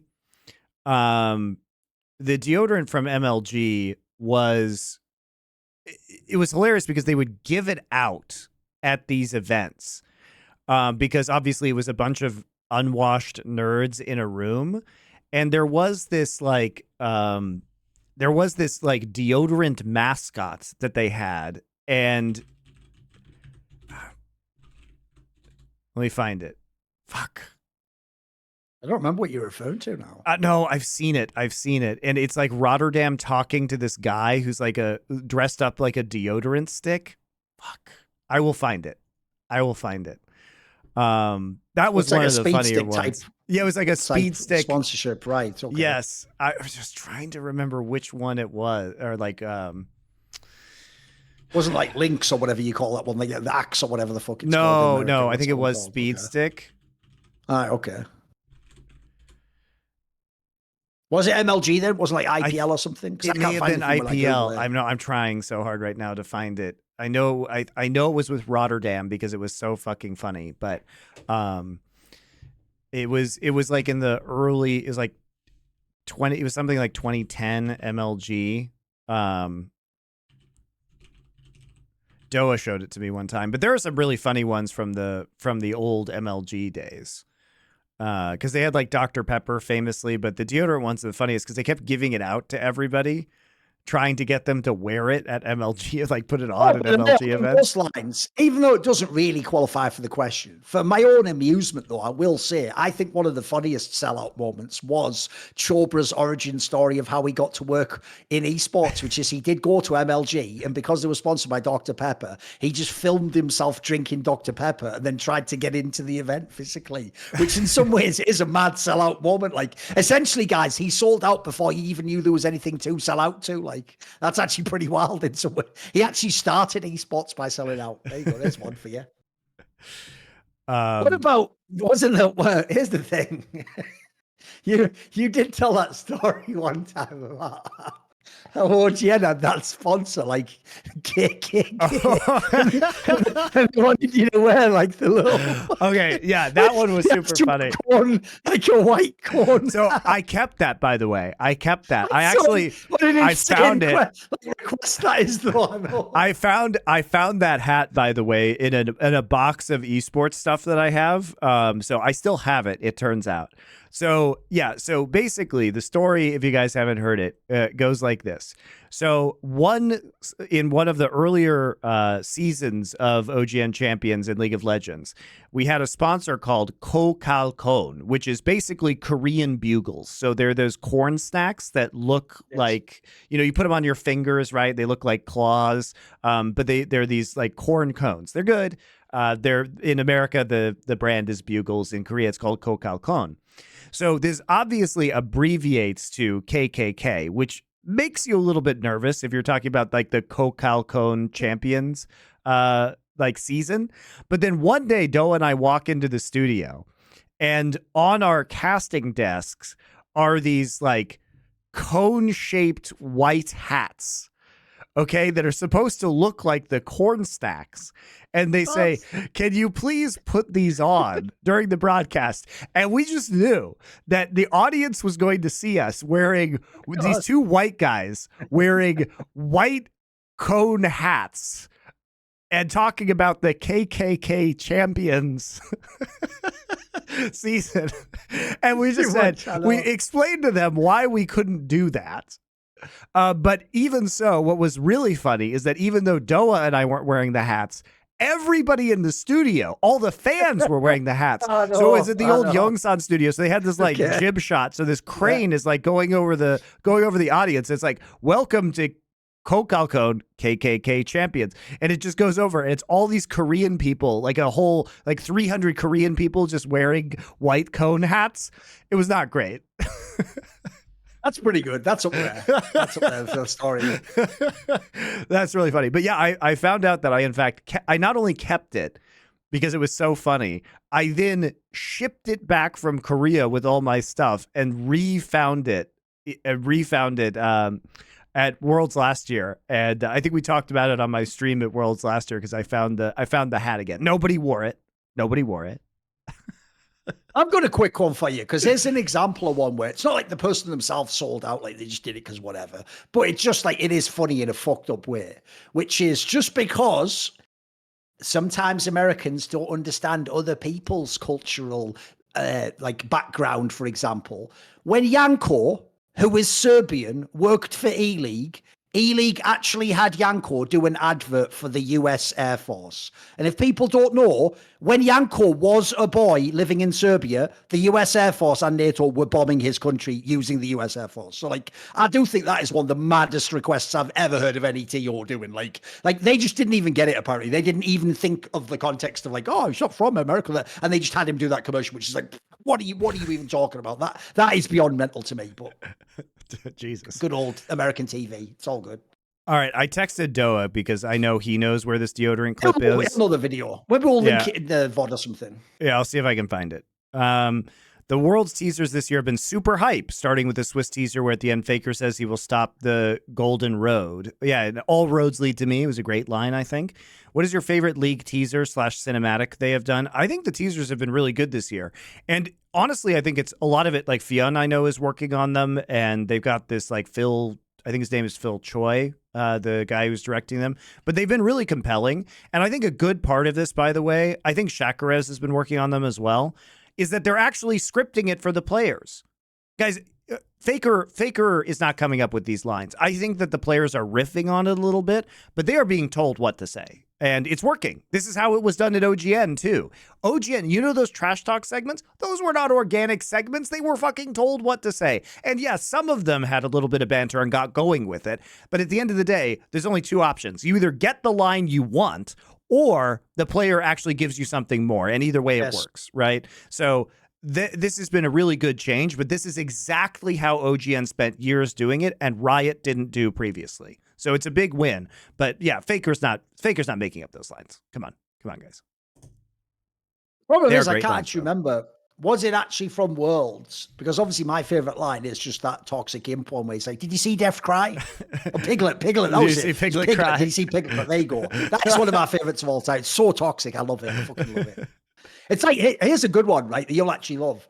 Because it's one thing that I actually always thought Sponge had a bang-on take within Counter-Strike. It's evil, but I agree with him, right? The real problem was, because part of Simple being toxic was just when his career wasn't in the place it should be and he couldn't win the championship and his teammates weren't that good. But Sponge used to say, and I always agreed with him, it's actually a shame, though, because if he'd have actually had as toxic a personality when he did become the GOAT, it would have made the game 10 times more compelling. Because imagine if the actual best player ever also was insanely toxic to all opponents and teammates. It would just be like insane dramas. Like I just love anyone who does like proper trash talk, because like you say, the Korean ones, you just know it's artificial. Like I'll give shout out to Gumayushi. He actually seems to like lean into it. He actually seems to get that like funny trash talk, and that's good. But a lot of them you can just tell it's just hollow as fuck when they say also, it at all. I love the latest take by people in League of Legends who are professionally employed, as well as the people on social media who are the fans, which is that, oh, we're so lucky to have Faker as our greatest player. Okay. He's so respectful, and like, look how much he loves the game, and look how reserved and professional he is. I'm like, motherfucker, if this guy was crazy, it would be 1,000 times better for viewership. You guys think that Conor McGregor wasn't an insane pull for the UFC? Like, we're not lucky Faker is this way. It's actually unfortunate that Faker isn't a giant divisive trash talker, because whatever you think about the popularity of League of Legends, the fact that he would be a lightning rod to make people hate and love him would be 1,000,000 times better for this esports. And that's just true. So like all these people are like, oh, we're so lucky. I'm like, you're not lucky at all, actually. Right? You guys still haven't figured out. Like, here's the real problem we have in esports now, Monty, is people want simultaneously to consume trash, essentially fast food, but pretend that they're a connoisseur of fine restaurant dining, but they don't ever go to the fine restaurant. So at the same time, Monty, that people will be like you're saying, like, oh no, you should be more respectful and all that. Like, you do know that the Wooloo guy has like 260,000 Twitter followers now. A guy who was just reported, I can tell you right now, some completely false stories and ones where he did not have the sources. All your actions have shown you have celebrated and encouraged people like that. So the real problem I have is like, esports right now only survives off drama and like media hype. Like the joke is, if this was a real sport like 30 years ago, yeah, Faker could just be very respectful, play the game, win the game, and that's all we need. The sad thing is, we actually do need Faker every now and then to give us like a fucking soundbite, trash talk. Right. Like it's actually better for the sport, unfortunately, right now. That's the business we're in, is a media business right now. Now, I'm not an NBA fan, but in my opinion, just based on media coverage, and you can tell me if I'm right, Thorin, it seems to me that even though the Nuggets are the reigning champion, seem that they are capable of repeating the championship this year and have arguably the best player in the NBA in Jokic. Jokic is kind of like Faker in that he's not terribly interesting as a human being. And I actually think that is hurting significantly the amount of respect that the Nuggets are getting, because nobody wants to talk about Jokic, even though he's the fucking best player in the NBA. And it's because I think he just he's so like reserved a lot of the time. And he's like too humble in a lot of ways. Like he's always like trying to give the credit to his teammates or saying that I play a team game. It's so different than a lot of the other stars who are much more outspoken in the NBA. Sure. And it's wild to me that we just don't hear more about Jokic and the Nuggets. Part of it is the Nuggets are in a smaller market, especially by NBA standards, where the big teams have so much more money and so much more kind of like media star pull. If you're like the Lakers or even the Knicks, who have been shitty forever, but apparently everybody still talks about. But I think part of it is just also Jokic's personality is not compelling. Kind of find Faker to be the same way. That reminds me, the one thing we didn't talk about earlier in the episode was, remember, it also was fucking in T1 JDG. It was also game 3, like the pivotal game of the series, Monty, where Ona did that like fucking bonkers flash right at the Dragon Pit. Yep. Like, mate, that's the sick thing about this series is like each player in their own way had their stand-up moments. Like Kerry had defined the whole draft. Faker had the game 3 big play. Fucking Zeus just was really good in general. Gumayushi obviously had the picks. And then like this flash here also is like, it's like half the reason they're winning the game. So some of the edges they got were crazy in that series. Like no one could predict this shit. Like that's actually baller from Ona that he did that. That was fucking sick, mate. Crazy good play. Yeah, I talked about it on my stream. It was really good. Just thought we'd better get that in there because it is mega. You are the GM of an EU team for only 1 year. How are you drafting the following mid laners in their prime to start building your team? Your only goal is to win the championship this year and go as far in Worlds as possible. Febivin, Jensen, Froggen, Bjergsen, and Perks. So you get we get peak iterations of those players: Febivin, Jensen, Froggen, Bjergsen, and Perks. They purposely didn't give us caps, so it's interesting. So we've got 5 players, right?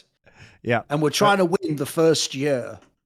So who are we doing first out of that list? Because here's the problem is, out of that list, I think you probably have to go Perks first, don't you? I don't know. I mean, if I want to, Froggen was trying to win. Froggen was like really good in 2011 and 2012. Oh, because we're going prime. I forgot about that. Yeah, right. Okay, wait a second. So, because if we're doing this, we're doing what, like 2015 Febivin, Jensen, I don't know, 2016 maybe for that or something like that. Yeah, around Froggen's like probably 2012. 2012 for Froggen. Bjergsen, what would you say that? Season 5 maybe? 2015. Yeah, 2015. I think it's fair. 2016. And then Perks is going to be what, like 2018? 2018, I think, was the one where he went, I'm on LeBlanc, if you remember. Let me see. I mean, here's the thing. The 2 first candidates that you say is Froggen or Perks, because they were truly world-class players when they were at like their peak and balling. Like, I don't think you'd have to go with them first. Yes. The thing about Bjergsen is that there's a big question mark about whether Bjergsen on his peak at a European team would have meant he was on a actually really good team, because what was holding him back was being in NA, right?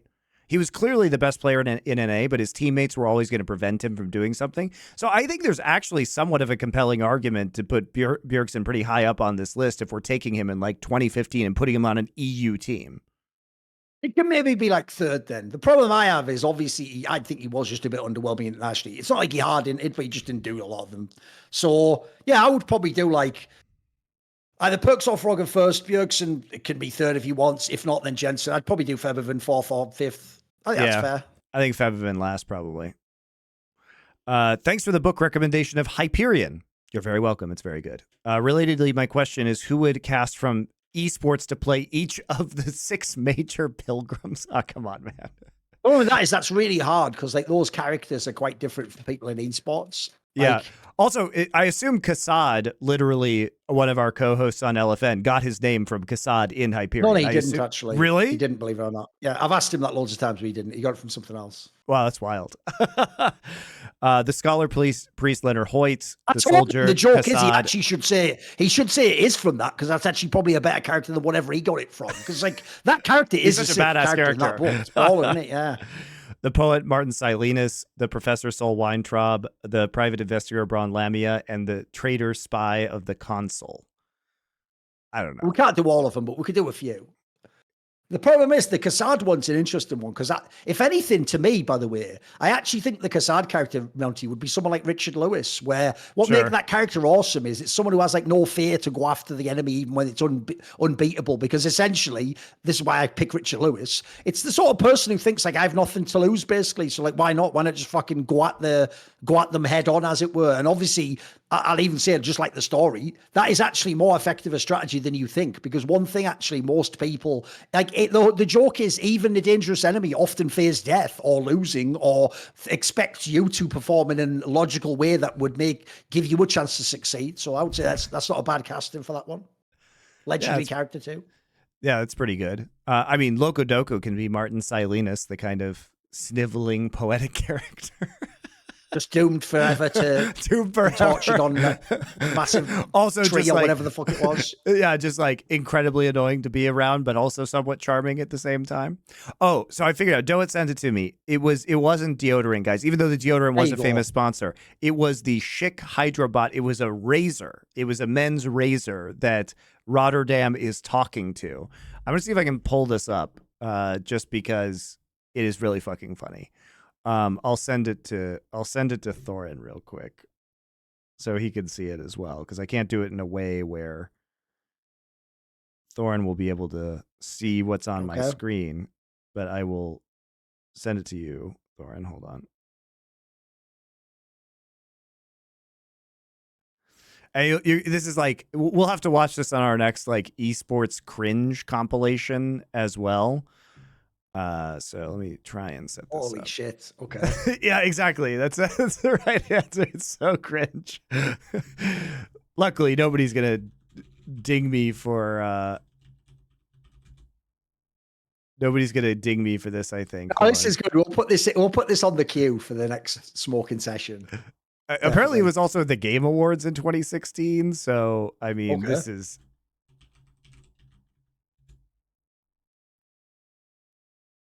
where is this? Is this the one I'm looking for? It's not that long, guys. Oh, yeah. Okay, I found it. Still has 15,000 views. All right, now let me figure out how to get this in here for you guys.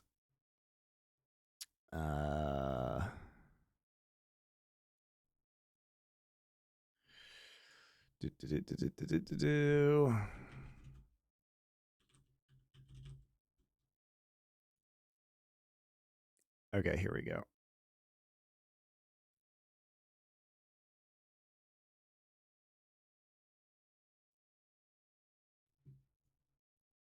Right, what are we doing now? I'm trying to show this on the stream. Okay. All right. Okay. Sorry, it's a little. It's not complicated. very long, so it's a little complicated for me to set this up while we're doing this live, but I will show it to you guys. Okay. Hydrobot taking it to the next level. That was. I'll start it. Hydrobot taking it to the next level. That was sick. You think you can go for a few more rounds? We'll see in a little bit. But for now, let's head back to the game mode. Hydrobot at it again. Enjoy the rest of the Game Awards, everyone. We gotta go. Hydrobot is gonna school me on how to protect my skin from irritation.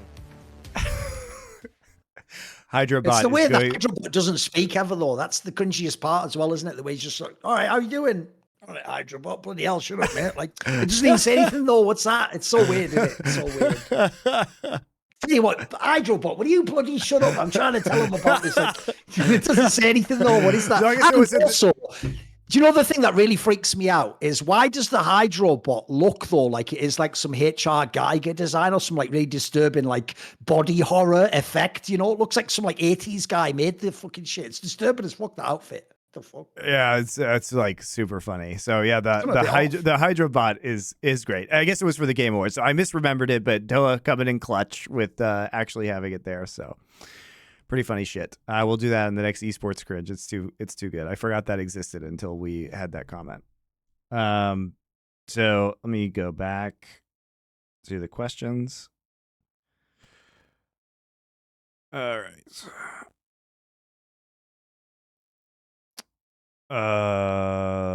Let's go back up. At what point does PayPal Joe Marsh become less of a meme and more of a concern? Or perhaps has T1 found out how to mind control enemy junglers? So just asking about the inting of Tarzan and Kanavi. Right. Okay. Yeah, I think it is Well, baffling. that's obviously why the real counter is Weibo, because they've got a Chinese jungler, so the shower lock there. He's not Korean, is he? He's not picking up the phone. Yeah, now it's the time to pay off the Shy in top lane, which would actually cripple Weibo. So, same result in the end. And the joke is, if there's anyone would plausibly be able to argue that they didn't intentionally throw the game, the Shy basically, it's like a genius heist movie, Monty. The rest of his career was setting up a plausible alibi that he just ints the game randomly. Like, he can actually throw any game he ever wants now. He's like Savior times 10 because he's just established that he does just int games randomly for no reason. So he wouldn't even be able to, I would even, as an expert witness, I would testify that he wasn't match fixing, whether he was or wasn't. So it's called me up, hit me up the Shy if you need this help. I have to argue formats a lot with my friends who watch esports. I can't seem to get them all to agree that CSGO has a superior system, but their counter argument is you can't do that in League. Why? Why can't you? Would be my question. There's never a reason for it. I'm sick of not having a source to tell them we could have it so much better, so I'm here to ask Thorin and Monte to make a video about what formats are optimal and what is bad in esports. So every time I have this argument, I can simply send that video to them and have them finally realize the error of Riot Esports. I know you've talked about this extensively on the show, but an official document-style video with proof of bad formats and proof of good formats would be amazing. I actually agree with this take. I would actually just love for this video to make this video just because it is very annoying to have to explain, for me to have to explain it to people over and over again instead of just giving them a link.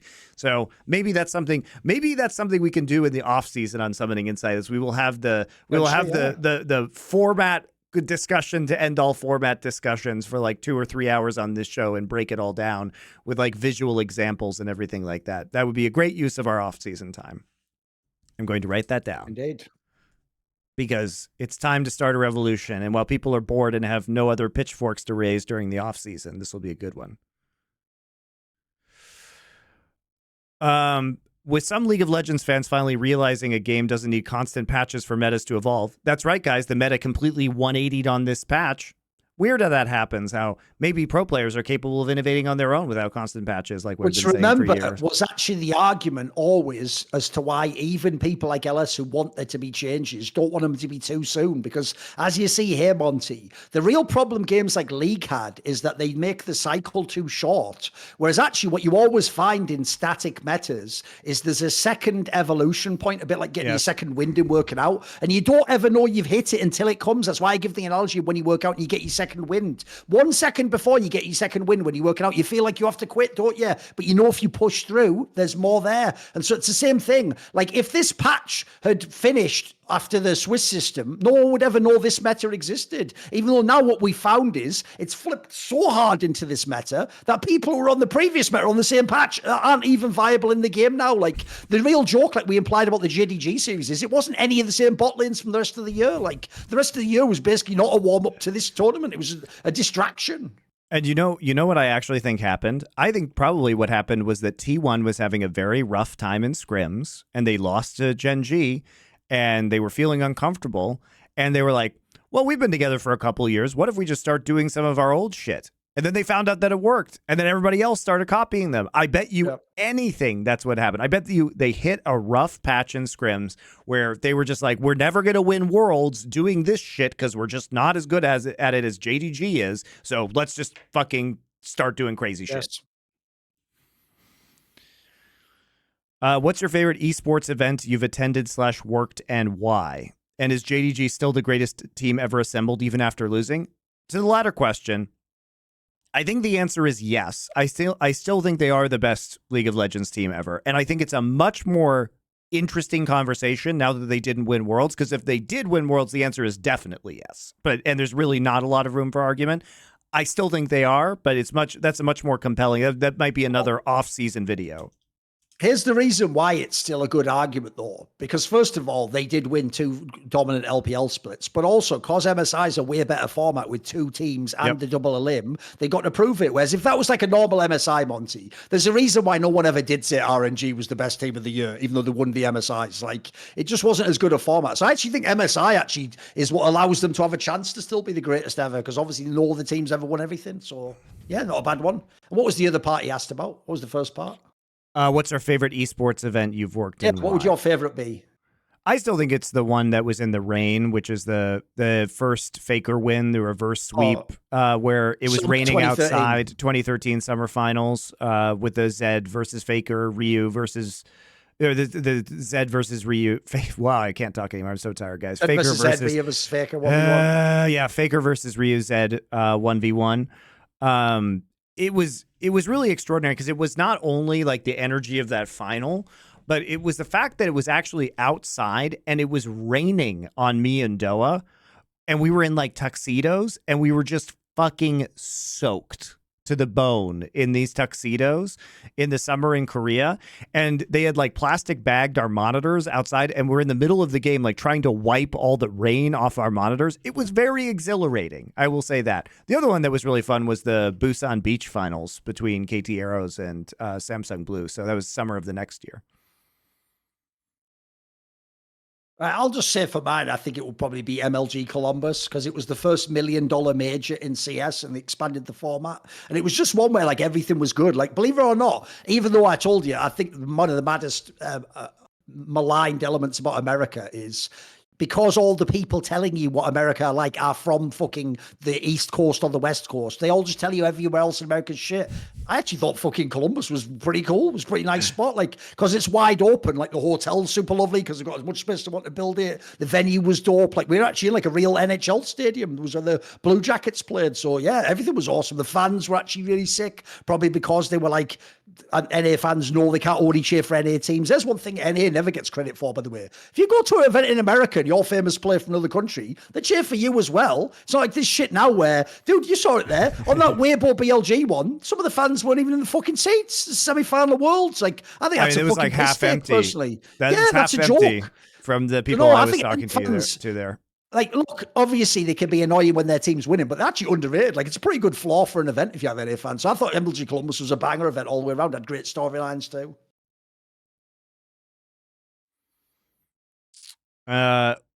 We'll do a couple more questions. We're not going to get to all of... We got to most of them. We're not going to get to all of them this week because I need to sleep at some point, and I do tend to cut this show off when it gets close to 3.5 hours long, so...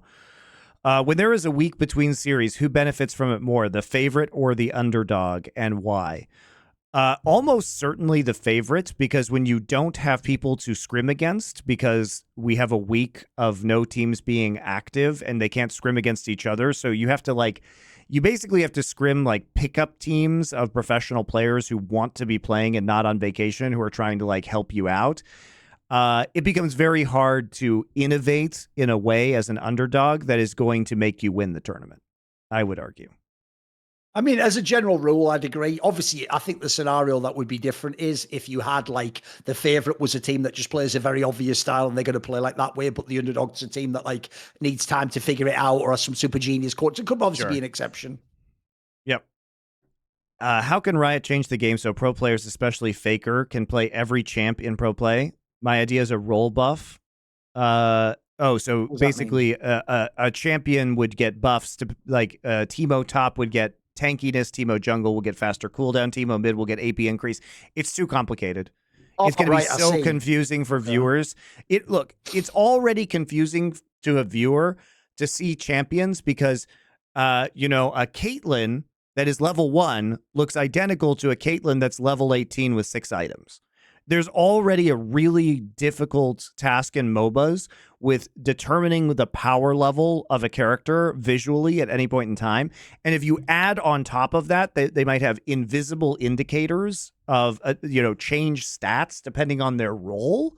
I think it's so complicated. Also, I think it's not necessary. Like, there's enough champion diversity right now. There've been over 80 champions, I think, played at this Worlds. It feels like it's been pretty fun. I haven't gotten bored watching the champions. We've seen new champions pop up. We just saw Jin for the first time in the semifinals. Like, it feels interesting. It's the way I just like the way that was phrased, though, because I think he picked a terrible example. If he'd have picked someone else, fair enough. But why did he pick Faker, who actually doesn't have that many champions? Because they phrased it in that fucked up way of sort of like, what does Riot need to change about the game so that the champions are worthy of Faker picking them? It's like, Faker can just pick these other champions and play them. Like, I'm not stopping him playing all those fucking mid lane champions. He doesn't play, guys. Like, come on. Famously, where's Akali? Where's Faker's Akali? Let me know about that, boys. Where's it at? Does it exist? I don't think so. Historically, Faker's champion pool was fucking weird. Remember the Master Yi mid times? Like, remember how he would just bust out random ass Riven mids in finals? Like, he does this. He historically has done this without this. I was 14 when I watched Monte welcome everyone aboard the SKT hype train. Wow, that is makes me feel old. 10 years ago. And been watching Summoning Insight since it was on the On Gamers channel from back when I was 14 to currently finishing up my doctorate in clinical psychology. Damn, congratulations, man. I've been following both of your work. Partial credit for that. Thorin's responsible. I've been following both of your work consistently. I am amazed you guys have kept it up so long, and I'm very glad that you have opened up direct avenues for fans to support you guys right as I begin to have disposable income. No question, just thank you. That's very sweet of you. Good luck with your finishing up your doctorate and whatever dissertation or doctoral defense you're going to have. Congrats. See, everyone says that Faker's some like genius, once in a generation talent who can defy the years and still be on top after 10 years. I just say 10 years, fucking nothing, mate. See, and come back in 2 and a bit more of those. I've been doing some 22 of those motherfuckers we're talking about. Yeah, I think actually next year for me will be the 20th year since I started doing work in esports back in the day as shoutcaster for Warcraft 3 and Verge Gaming's Warcraft 3 manager. So been a long, long road. No one plays with NBA rules besides the NBA. It would be asinine to ask high school students to play with NBA three-point range. True.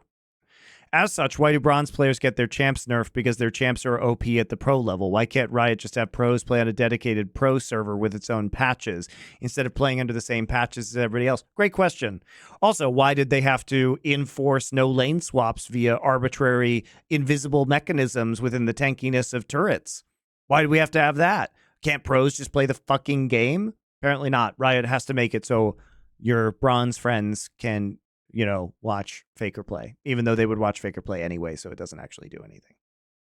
No, I've never understood it either. Like, I've always said, if I was them, I would make the joke is they already have it. It's called normals and ranked. But I would make separate versions of the game, but I would base it actually on your real rank. And I would make it so that certain things get unlocked if you're at the highest level. Because that argument everyone makes, Monty, of like, no, but if it's not exactly on the LCS, like the game that you play, then no one would play it. Like, the sports example just countered that. You are aware of that, right? Like, in my life, how many games of football do you think I have played? 11 aside, with stud boots on a field and full uniforms. Like, spoiler, I think I might have played for my school like 3 times ever in my life. Like, aside from that, Monty, all the football I have ever played was 5 aside indoors, or it was on the same pitch, but there's a random amount of players. Like, in every sport, as far as I know, no one plays the way the real sport's played. Like, same with everyone who does basketball. Pickup basketball is not really like an NBA game, is it? Also, so to me, I've always thought in esports, it's a weird argument that you can't like change things. Because to me, I think you could. It's just how would you sell the change is the big issue. Here's the other thing, Thorin. They already balance differently for ARAM. And I know, who you are, people watching this fucking channel. Bunch of you motherfuckers only play ARAM. I know it, you know it. The stats show that is true. Like, tons of people play ARAM only. And there are different rules for ARAM than there are for regular League of Legends. So not about the LCS walkout. Whatever, keep going. It's all good. So all I'm saying is, a lot of those players probably still watch esports, even if they're not playing like true 5v5 draft Summoner's Rift anymore. Wait a minute. I have to pull it back.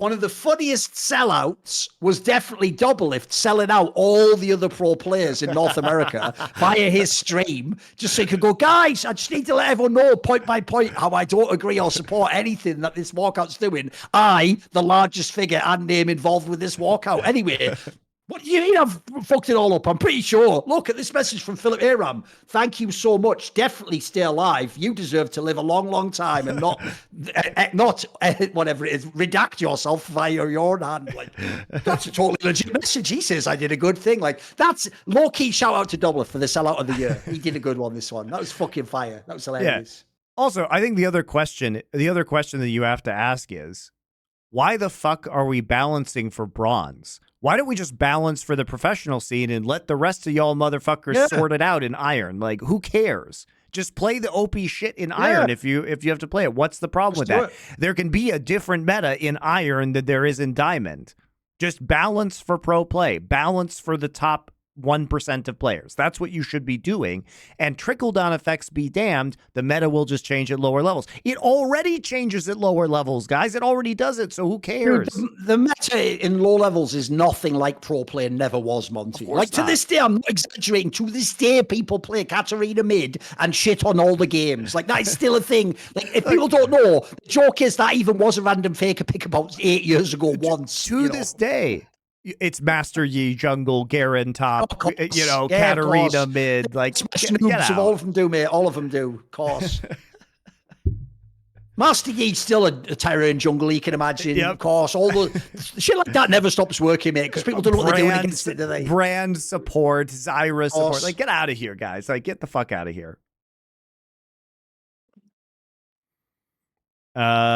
With brother Kanavi being on show this semifinal and brother Tarzan kind of peeping out too, do you think LPL teams might start questioning / doubting Korean players and their world performances? Both of you knowing Korean culture, do you think there's a possibility these players really are throwing games? No, they're not throwing games, guys. They're not throwing the game, no. Do I think that they care as much? Maybe not.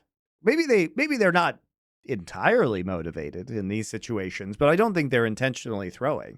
I think they look. Also, by the way, Tarzan is a known choker.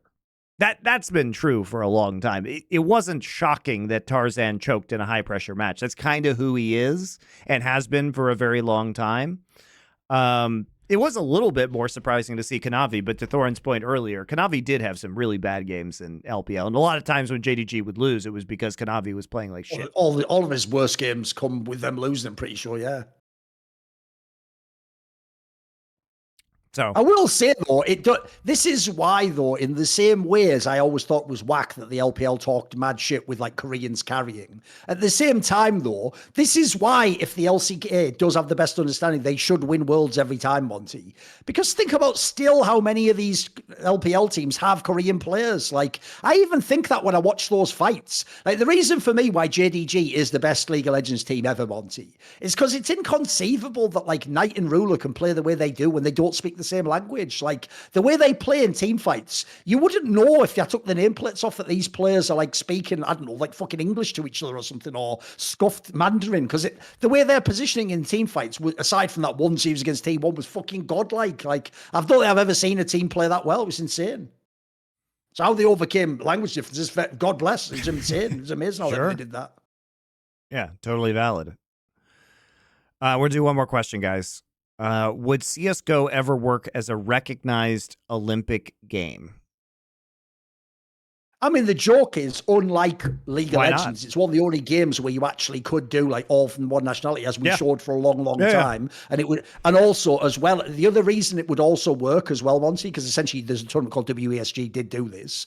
The reason it would also work is we don't have any more one country that's like the Koreans are in some of the other games. Like, we don't have, like, for example, even like Denmark and Sweden aren't that far ahead of, like, you know, Ukraine or something, Monty. So it would also have, like, enough parity that would be an interesting competition. Whereas the reason I've always told people, I'll probably get around to making the video one day, I'll have to just show you on screen. You know, when everyone tells me they want an Olympic-style tournament for League of Legends, but I always tell them you don't, because even the best European country you're thinking of starts to get sketchy on position 4 and 5. So even even if you do Denmark, like the best one ever in league, bro, you fill out a 5-man lineup today with Danish players. It's going to get sketched around like you support or some, there's going to be. So what they don't realize is in CSGO, you could actually do that still. Yes. You could actually have 5-man lineups that'd be good. The league ones, it's more like it sounds like a good idea until you try doing it in practice. Same with like, pick any country, fucking Czech Republic. You can have like 3 players, and then 2 that you've never heard of ever in your life, I also just think that it's really old-fashioned to do things that way around national lineups. Like, it's not even going to be the best iteration of that sport. I mean, this is why I don't really like watching. Well, I don't like watching soccer, period, but I extra don't like watching the World Cup because it's just a bunch of players who aren't playing with their normal rosters who are like literally worse than the good teams that they normally play on. It's way worse. Yeah. It's way worse. You're just watching a worse version of the sport because you're like drunk on nationalism. And I think that's just fucking stupid. I would rather just watch better games. So at least in Counter-Strike, I could see that actually producing still some decent gameplay, unlike League of Legends. But I would much rather watch G2 play a game than the fucking Danish national League of Legends team play. That sounds like dog shit. So I don't care, frankly. I just want to watch more good League of Legends. In fact, I'm already pissed, as you guys know, about all the regional leagues where we can't even have a competition regularly between all the best teams in the world, and we can't have players freely joining whatever team we want. So we could see a mix of Korean and Chinese and, Western players. I think that would be super interesting, but we're not allowed to have nice things in League of Legends, so we just watch LCK and LPL dominate forever, I guess. Works for me. A lot of you guys complain about it. Works for me, though. The Western regions could be deleted tomorrow in League of Legends, and my enjoyment would go down. Not at all. Not at all. Like, if LCS and LEC ceased to exist, and all I could watch was Chinese and Korean League of Legends, wouldn't give a shit. Well, I'll do it for this episode, guys. We will see you next week. Okay, fair enough. Get deleted. It was on brand. Get deleted, Western regions. Fuck you. We'll come back after the finals to talk all about that and any more roster rumors that happen to be leaked by that time. The 20th, by the way, I believe is the open signing window, which is next week. So the day after the World Championship, I believe that it is. That's when teams can, in fact, pursue free agents and people will be off contract. So it's going to be wild off season after that. And we will be continuing Summoning Insight throughout the off season. So you guys can look forward to it. We'll see you then.